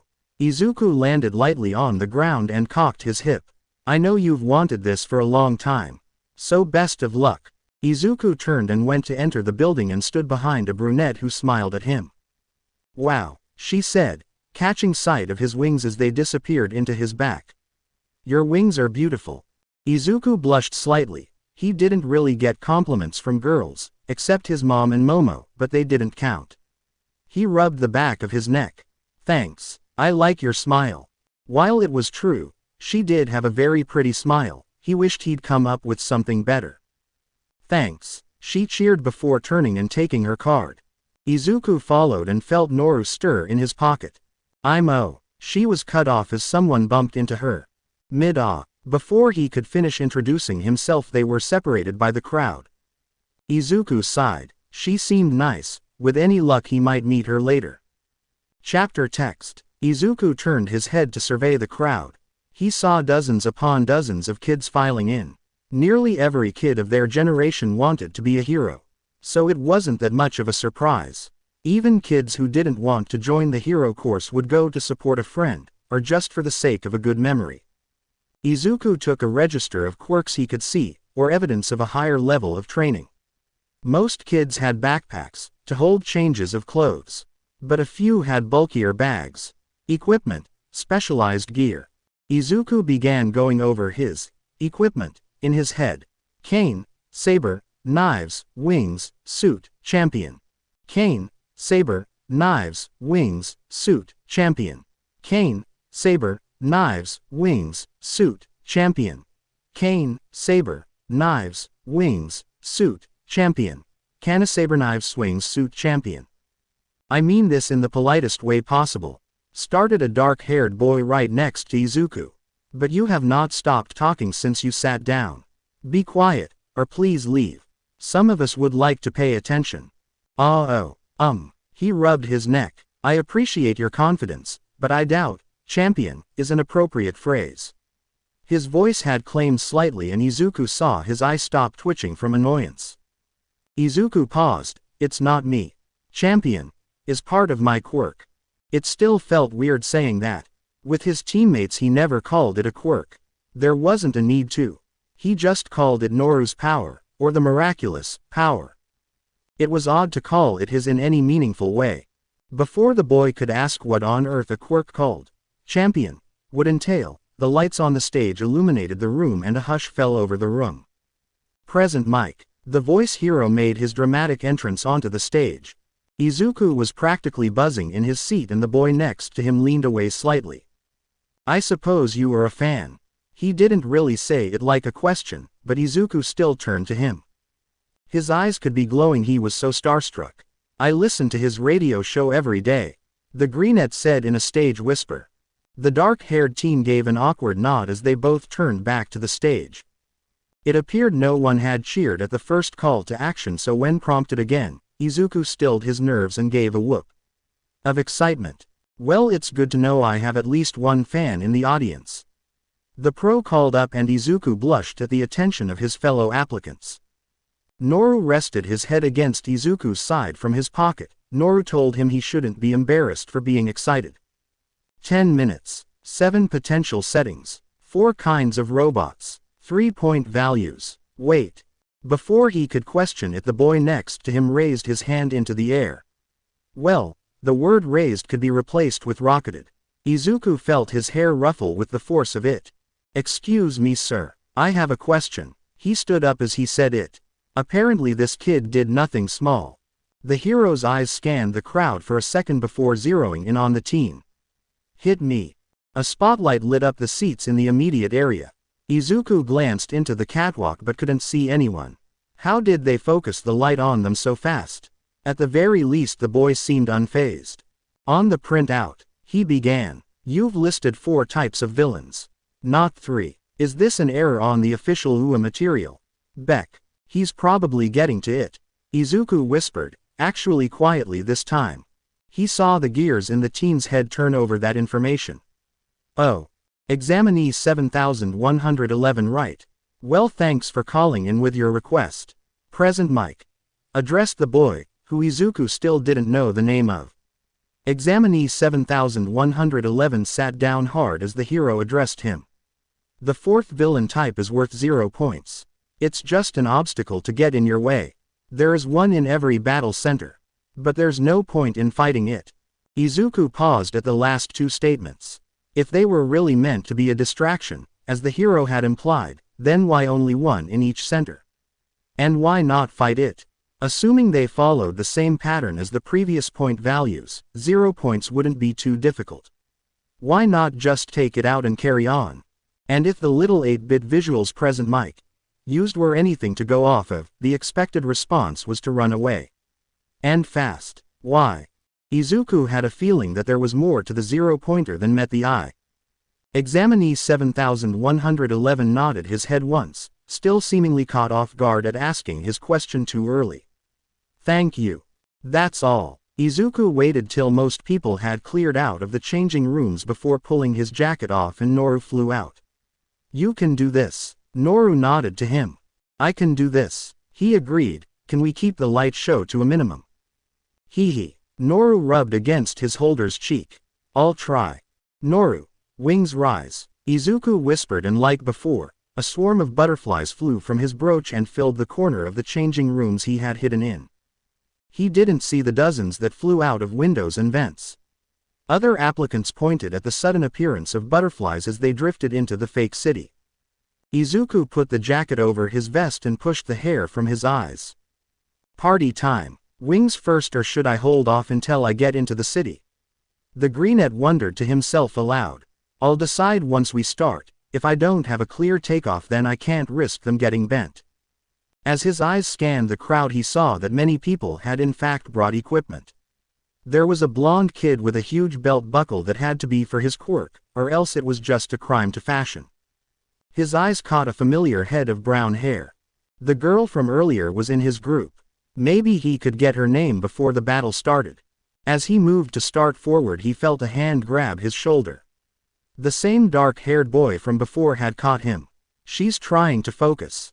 Huh. Izuku looked again. He hadn't been able to see from his previous angle, but she appeared to have her eyes closed and taking care to control her breathing. Oh, I suppose you're right. What do you plan to do? Distract her, and ruin her chances to succeed? Examinee 7111 asked. Izuku raised an eyebrow. Did I offend you before the exam started? Cut you off on a crosswalk or something? Because you don't seem to like me and you don't even know my name. Even 5 months ago Izuku wouldn't have dreamed of saying this. But Noru's confidence in him helped him have a bit more confidence in himself, so he just tried to think of what one of his teammates would say. The boy reeled at the question, so Izuku carried on. I met her earlier, but we got cut off, so I wanted to see if I could say hello and wish her luck is all. Izuku tilted his head. After seeing the boy's shock at this, he softened and a smile returned to his face. But thanks anyway. The last thing I want is to distract her. She seems nice. I'll try and speak to her after the exam. With that, Izuku stepped back and out of the grasp of examinee 7111, instead turning to the gate. Right. Let's start. Present Mike called out to the group. Perhaps it was Izuku's years of running at loud noises to avoid bullies. Maybe it was that he was so on edge that he felt like a gunslinger when someone said, "Draw." Most likely it was because Ms. Tsurugi gave him little to no warning when they trained. But Izuku saw the open gates and his mind kicked into complete instinct. Before the next words left the pro's mouth, Izuku's wings were out. And since people had cleared the area around him and examinee 7111, there was plenty of space. The butterfly holder was off like a shot into the fake city. That kid has the right idea. He heard distantly behind him. There isn't a countdown to a villain fight. Go, go, go. Izuku knew that some of the robots would have distance weapons, so stayed low to the ground. He couldn't risk getting his wings bent, so if it got too close he wanted to be able to drop to the ground without problem. A flash of green caught his eye and he focused in on a one-pointer, its large mechanical arms raised to strike him. Right, just like fighting Ms. Tsurugi's senti monsters. He reminded himself as he drew his cane.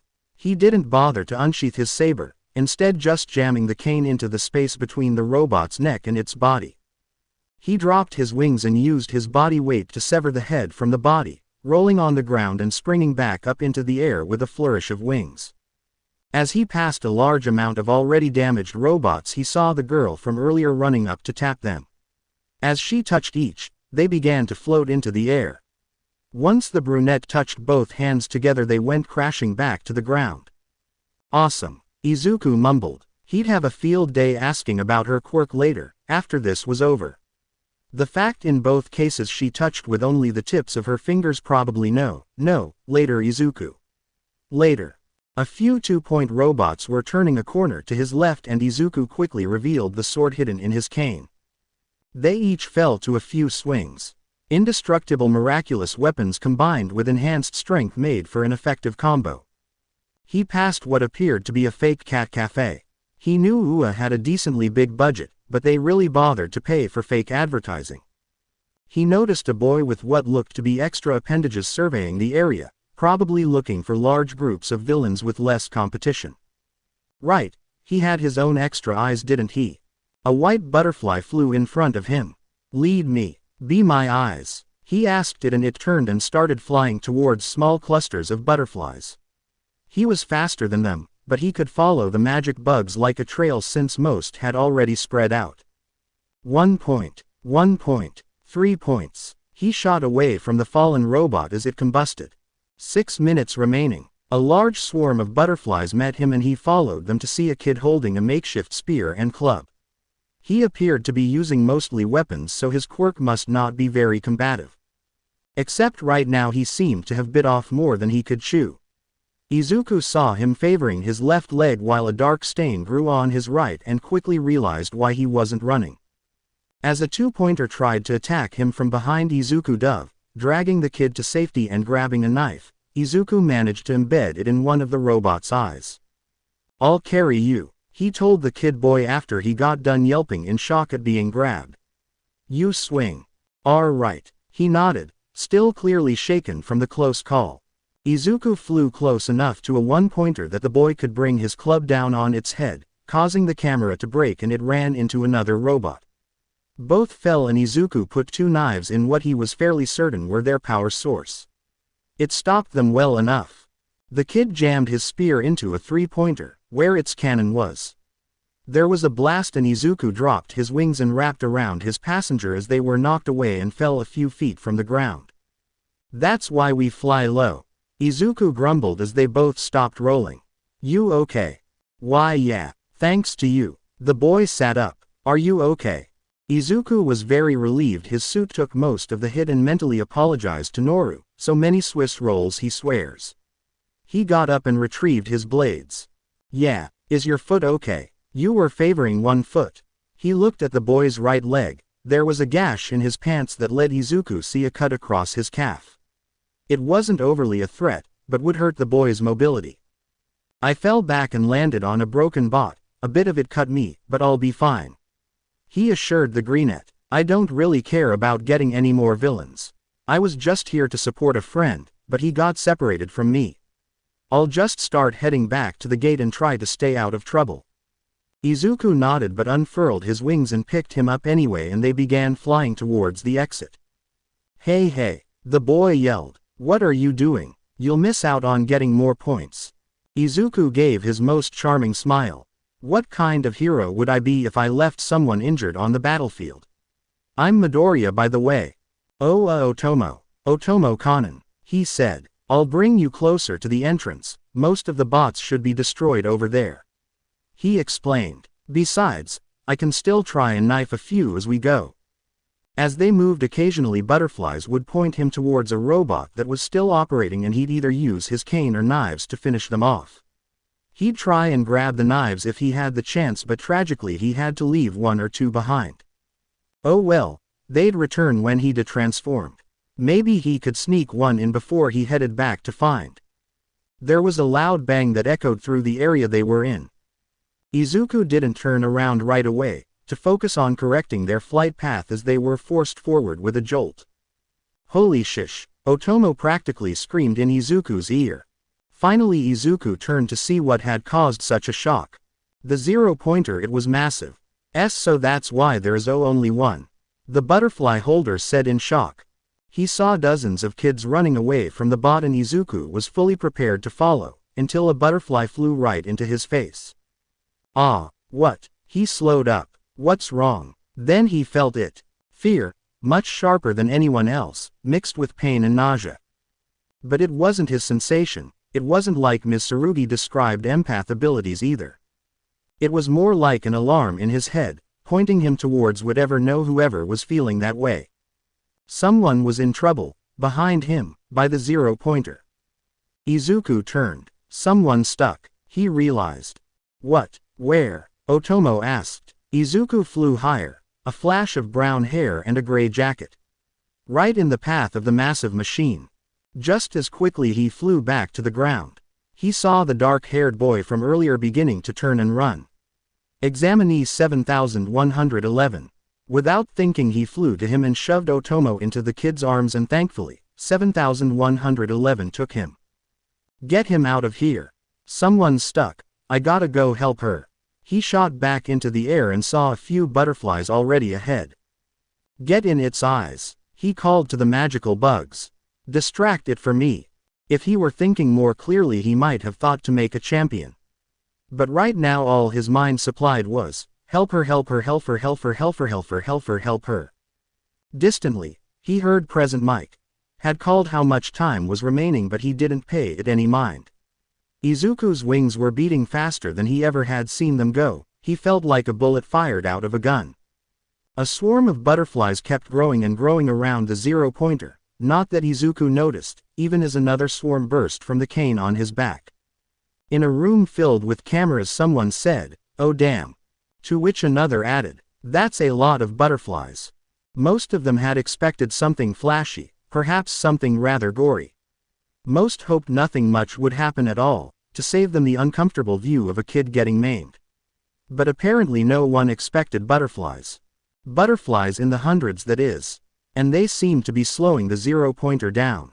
Ochako had expected that she might get injured today. Sprain her wrist, roll her ankle, maybe at most break a bone or two. Getting crushed by a giant robot was not something she expected, but maybe after reading that waiver she shouldn't be so surprised. She pressed her hands to the rock crushing her ankle, desperately begging her Quirk to lift it just long enough she could get free. But even trying had her gagging again and the power left her fingertips. Please, please someone help, she asked. Someone, anyone. Everyone had fled this area when the massive robot had first appeared. Please help me, she yelled. Suddenly there was the sound of something other than the robot trying to crush her. Butterflies. A blur of purple and green appeared in front of her. I've got you. Izuku jammed his cane under the rock and used probably more strength than necessary since it practically launched backwards. The butterflies may have slowed the zero-pointer, but they hadn't stopped it. In some cases he had felt time slowing when he was in danger, but right now felt too fast. Everything was moving too fast. He didn't look behind him to see how much time he had. Ochako was in awe as the rock that had been crushing her leg was practically catapulted away. She knew adrenaline could help people move things easier, but damn.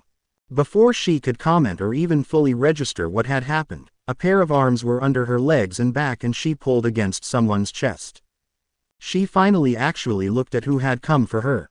This was the kid from before. His wings, which she already called beautiful, were now the most wonderful things she had ever seen as they were helping carry her farther and farther away from the machine, which was still trying to swat away the butterflies. I've got you, the greenette said again. Just hold on. She didn't need to be told twice as he let go of her back to grab what looked like a cane off of his back. He spun around and launched it like a javelin and she saw it sail further and further away before embedding itself into the joint of the robot's neck. There was a horrible crunching sound and an arm was back under her and they kept flying. Then, almost as if in slow motion, the machine began to release flashes of fire from its joints. He had made it so it couldn't move properly, which caused a chain reaction. Each time one joint gave way, another would follow. And the robot slowly stopped turning its wheels. He had just taken it down in a single blow. Holy shit, Ochako found herself saying. Yeah, I've heard that a few times today. He grinned at her and Ochako was rather happy she was already flushed since she felt a blush rise to her cheeks. And he had called her smile cute. A buzzer signaled the end of the exam. They had done it. It was at this point a piece of the robot's plating was flown off and hit them. They were falling. She felt something wrap around her. Chapter text. Ochako was fairly sure she blacked out as everything suddenly came sharply into focus. Like waking up from a nightmare with a scream halfway in your throat. Except everything was still kind of dark. She quickly felt the pounding of her head, an ache in her ribs, and the pain that radiated from her ankle. Right, she had been crushed by a piece of debris, and the robot almost. She had survived. The boy from earlier, with green hair, had saved her. Ochako abruptly realized that it was still rather shadowed because she was wrapped in a pair of large purple butterfly wings. She also realized she was laying on top of the boy who had rescued her, his arms still firmly around her and his legs curled up to prevent them from separating. When they fell, he had used himself to cushion her fall. There was a groan beneath her and Ochako hastily pushed herself up. The wings fell away and she moved backwards as to not crush the delicate appendages. "Are you okay?" she asked, looking over the boy for blood or obvious injuries. Her stomach lurched, and not because of anything to do with her quirk. One of the wings had a large tear right from the tip down to the middle of his wing. The other was bent at the base. There also appeared to be blood on his jacket, but at least it didn't appear to be his. The boy had his eyes screwed up in obvious pain.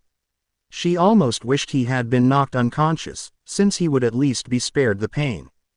"He'll be okay," a surprisingly calm voice told her, and Ochako turned to see a blonde had joined them, along with several other potential students. Recovery girl is already making her way over. Ochako turned to see an older woman walking towards them, and she got out of the way as the woman got close. Recovery girl tilted her head. "Oh dear," was all she said before pressing a kiss to the boy's temple. Like magic, the tear in his wing mended back together, and the bend flattened out. Some of the pain left the boy's face and he sat up after a moment, still pressing a hand to his head. "Thank you," he managed to say, though there was still a bit of pain in his voice. Ochako thought she heard a faint beep, but she couldn't be sure. "Is anyone else injured?" And Ochako slowly raised her hand. With a kiss from the pro, her ankle went back to facing the right way and she sighed in relief. Another boy with dark hair and glasses carried another examinee forward. He too seemed to have hurt his leg as there was a small pool of blood on his pant leg, and he ran over to the greenette when he could stand again without wincing. "Beep, Midoriya," he said, falling to his knees next to the kid. "You all right?" Fine, Otomo," he assured them. "Just tired is all. You two know each other?" Ochako gave the other boy a questioning look. "Not personally, we just met today, but he saved me," the boy Otomo explained. "He saved me too," she said, rather stunned. She guessed that explained the blood. "Beep," Otomo smiled at the greenette Midoriya. "Then I guess we both owe you, big time." "You really don't," Midoriya insisted as he stood. But as he did, a very large swarm of glowing white butterflies and he yelled but quickly started laughing, even as others back away including her and Otomo. Ochako couldn't even see Midoriya in the swarm, it was all just white wings. After a moment most dissipated, though some still sat in the boy's hair and on his wings. Something seemed different about him, but she couldn't place what. "Those are yours?" someone asked. "Oh yeah, they're let's just say patrons." Midoriya grinned as one landed on his nose. "They're beautiful." Ochako held up her hand as one fluttered around her, before landing in her palm. The greenette paused as if listening. "They said thank you. Can you speak to them?" Otomo asked as one also landed in his hair. "More like I can sense what they want to say." He shook his head and the butterflies, his patrons, began to disappear, fluttering away to who knows where. "They can't really do like complex sentences or anything, but they're kind of an extension of my powers. So I can sense things about them and through them." Ochako had no idea what he meant by an extension of my powers, but she didn't question it. After a few moments of respite, everyone began making their way to the exit.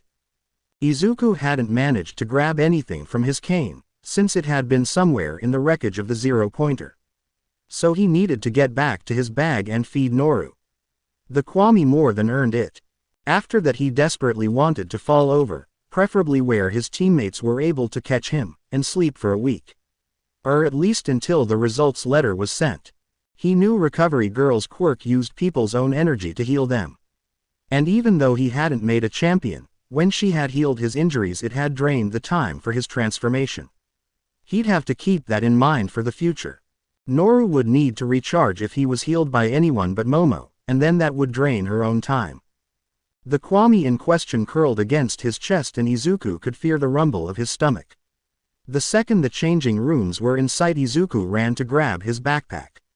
Noru flew in immediately, headed to the lunchbox Ms. Tsurugi had given him, and Izuku grabbed his phone to tell his friends that the exam had ended. Tragically, because of this, he didn't see Otomo or the nice girl with brown hair when he got out. He sighed and resolved to hope to see them again another time. With how well she was doing earlier and his own not terrible performance, he hoped they'd meet again at school. Otomo might be harder, since he apparently didn't even want to be a hero. But weirder things happened, and luck was on his side. Or well, luck's chosen was on his side at least. Momo and Shoto had taken steak at a cafe about a block and a half away from UA's campus. So when Izuku texted to say that he was done, both immediately finished their drinks and hurried out. Momo even left a generous tip for the employees for letting them sit there with only 1 cup of coffee and 3 cups of water each. They did have the foresight to grab Izuku a coffee to go though, which he did a marvelous impression of shotgunning after Shoto handed it to him.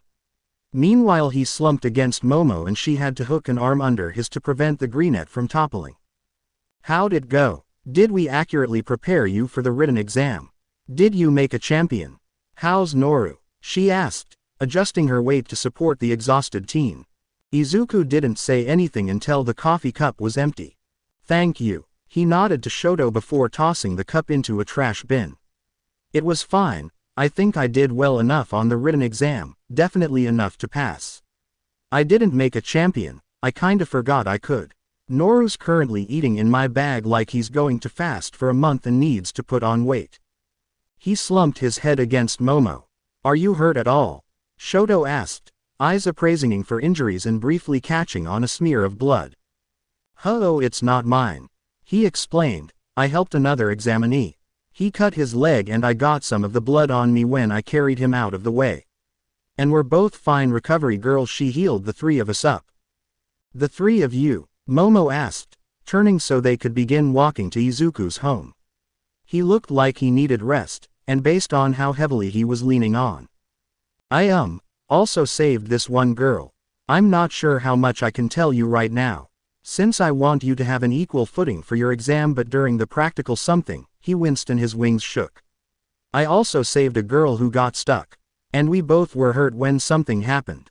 I broke my wings cushioning her fall." The group stopped in their tracks. "Oh, Izuku." Momo looked at his purple and white wings. She knew they were healed, he had said as much. But she almost expected to see a chunk missing from them, or a horrible bend that would leave him grounded. But the delicate membrane was intact and moved without hindrance. He was fine. "It hurt. I don't think I've ever been in that much pain before. It left like I'd imagine having your arm ripped off wood," he mumbled. Chiki's head appeared from inside Momo's hood. "That's because it is kind of like that. Some of my bugs have had wings, so have pollen's queens. It's made out of your connection to magic, so it's attached to our nervous system differently. Any damage to your wings would be akin to losing the limb entirely." "Oh," he mumbled. "Yeah, that would explain the pain." "Oh, Izuku," Momo said again. Shoto looked slightly ill. "I'm okay now. And now I know to be extra careful. I was caught off guard this time." His eyes hardened. "It won't happen again, I promise." Noru popped his head out of Izuku's bag and settled into his hair, giving a tired wave to the other teens. "Can we go home please?" Momo smiled fondly and Shoto gestured for her to give him Izuku's other arm. Together they half-carried their teammate to his home. They had a giant robot. Ms. Tsurugi asked, eyes wide as she set her drink down. Izuku nodded. It was like taller than most of the buildings. The day after the entrance exam he had been awake enough to call Ms. Tsurugi and tell her it went well. He explained his wing injury and she suggested he take a day to process and that she would like to see him when he felt up for it. Now they were sitting in her apartment drinking a special blend of tea to ease soreness as their Kwami cuddled in a pile of blankets. Trix had joined the butterfly and peacock and Izuku was slowly getting used to seeing a Kwami enter the room before flying through a wall to go do something else. "See, I figured once they said there would only be one in each center that there must be something special about them. We weren't supposed to fight it. He explained, sipping the magic, potentially actually magic and not just a figure of speech, liquid. It was to test how each examinee reacted under pressure. She hummed. Clever. How do wannabe heroes react when in crisis? Do they help others, or only think of themselves? I doubt they would hold it against anyone to just run, so long as they didn't sabotage anyone else. But why the giant bot? Izuku wondered, grabbing a macaron. You would assume the pre-existing foe villains would already bring pressure. Outside of its scale being unexpected, it wasn't too shocking. I can't have been the only one to assume there was something more to it, right? The validity of that statement was up in the air, Amelie thought to herself. The observation skills of tweens when they were probably thinking of other things was low. Very low. Amelie smiled as she sat back in her chair. She hadn't gotten to talk like this with anyone in ages. Or well, anyone human. Noru, Dusu, Sass, Waze, Oriko, Tiki, Long, and even Trix would sit with her to watch newscasts of hero and villain fights on TV. Mull over the heroes' powers, their costumes, personalities and quips, how they presented themselves, and most relevantly, how they fought. She had been underwhelmed in recent years. A lot of the new blood felt rather dull. Sure, some of the last few decades of heroes had some stars. She didn't mind All Might as the number on either, even if his smiles were about as shallow as a puddle. Most of the time she could appreciate the effort. Some of the undergrounds were fun. She got to see those firsthand under the illusion of Trix's magic. She couldn't exactly go and fight herself. Vigilantism had long been outlawed. She remembers the arguments for it. Some of the earliest pros were vigilantes first. She had been one. She watched her tanti and uncle's names be brought up. Her parents too. Or at least, the names the public knew. Her own name was thrown around a few times, albeit less. She saw the people weigh their good deeds, highlighting the failures. In the end, failures won out in the government's eyes. She remembered riots. The discussion had been public knowledge, and no one liked their heroes' names being dragged through the mud. Even when all of them were dead. All except her. Tears fell in more eyes than her own at the love her family had inspired. The loyalty, even to a dead woman. Abruptly, Amelie was back on the ground. She let the last wave of nostalgia wash over her, and locked it away again. You learned from the past, but the future was sitting across from her and needed her attention. A smile still tugged at her lips. She missed being a hero, but had missed this even more. Once again the three teens were sitting in Ms. Tsurugi's living room, eating delicious treats while too mentally prepared for the challenge ahead. Plag had once again elected to sit on Momo's shoulder, rubbing his head against Tiki and purring. Occasionally Momo would hold up a cheese cube and Plag would inhale it like a mini black hole. Izuku had a pile of fluff on his lap. Both fluff proper, along with Roar, Bark, and Ziggy. For once Noru had elected not to sit on his holder, instead opting to curl up with Dusu and Pollen on Shoto's lap. Shoto was using his thumb and forefinger to pick out any knots in Pollen's mane. Alright, now I haven't forgotten that I promised you two both presents. She stood and both teens did a wonderful job of covering their excitement. It was times like this that it was painfully obvious that they were still children. Pollen felt a twinge of pain at the excitement that her holder never allowed to show in his face but glowed in his eyes. Since neither of you necessarily need new weapons, I tried to get more creative. She held out two boxes, packaged similar to the one Izuku had received. You first, Shoto asked Momo, who nodded. Momo took the one held out to her and quickly undid the wrapping with deft fingers. Inside was a journal with a ladybug printed on the front. I know you've been interested in learning about the ladybugs who came before you, so I thought you'd enjoy this. My tanti documented everything she learned about the ladybugs before her, and their partners. Powers that were unique to them, things they learned, things she learned. She asked me to give it to the next ladybug holder so that they might continue the story. Momo carefully opened the book. Despite its age, there were few signs of wear and tear. Tiki's magic hummed through it, similar to how it felt to hold her lucky charm. She must have had a hand in making it. La victoire vient de la découverte d'opportunités dans les problèmes. Izuku read over her shoulder. The words were written on the inner cover of the journal. His words strained at the unfamiliar language. What's that mean? Momo looked up and said, victory comes from finding opportunities in problems. Ms. Tsurugi smiled. Your turn. She held the other box out to Shoto. He took it and opened it, hearing a slight jingling inside. He pulled the lid off and saw a dozen or so golden pieces of what appeared to be jewelry, some elastics, and one golden comb, the kind you actually brushed your hair with, not like the miraculous. You mentioned wanting to grow your hair out to wear the comb better. Ms. Tsurugi explained, looking less confident. I thought you might like additional options. Hair jewelry, he realized. Rings and beads, some with bees or honeycomb patterns. Others with intricate swirls, and a few with snowflakes and flames. There were also 2 pieces with gems embedded into. A red gem with black flecks, and a purple stone in the shape of a butterfly. Thank you. He stared in awe at each piece. And the comb is enchanted. It can enhance hair growth, or untangle matted parts without hurting that kind of stuff. Dusu added, that one was my idea. And ties are just ties, but they are indestructible, and don't lose tension. These are amazing, miss. Momo held the book to her chest and practically jumped with joy. I'm glad you like them. She smiled, some tension leaving her shoulder. Izuku's gift was easy. She had gotten the idea as soon as he had taken to knife throwing. Gifts were her aunt's specialty, not her family's. Shoto pulled an elastic from the box and the butterfly and ladybug clips from the box. Can I use your bathroom? He asked. Ms. Tsurugi blinked. Oh sure. Shoto hurried in and pulled the top half of his crimson and ivory locks into a small ponytail, letting the rest fall down over the back of his neck. His hair was just long enough to stay put even as 2 pieces from the side of his head fell back down to frame his face. Satisfied, he replaced Pollen's miraculous into his new half ponytail. It was definitely more secure, but he was still inclined to grow it out longer. He pinned the butterfly gem above his right ear, and did the same with the ladybug on the left. Now his 2 pieces of fringe were also out of the way, secured out of his face. He spent so long keeping his hair down, his fringe often partially obscuring the scar on his face. At some point keeping it obscured mattered less than keeping his miraculous secure. And now, the chance to show his silent support to teammates. He re-emerged from the bathroom and his teammates and Kwame looked up at him.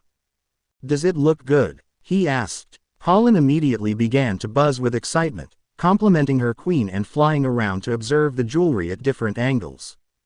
Momo offered to teach him different ways to do his hair once it was a bit longer, as well as suggesting products that would make it easier to handle. Izuku was beaming and quickly pulled out his phone to hand Noru. Group photo, he insisted, pulling one of his knives as Momo retrieved the journal. Shoto tried to angle his head so that both clips could be visible but grabbed the box to make sure the gift was clear. Izuku dragged Ms. Tsurugi in as well and a few Kwame joined, even if they wouldn't appear in the photo proper. Say miraculous, Noru cheered, and snapped the photo once all 4 humans were smiling at him. To be continued. I hope you enjoyed this story. Also remember to subscribe and like this video. See you in the next video.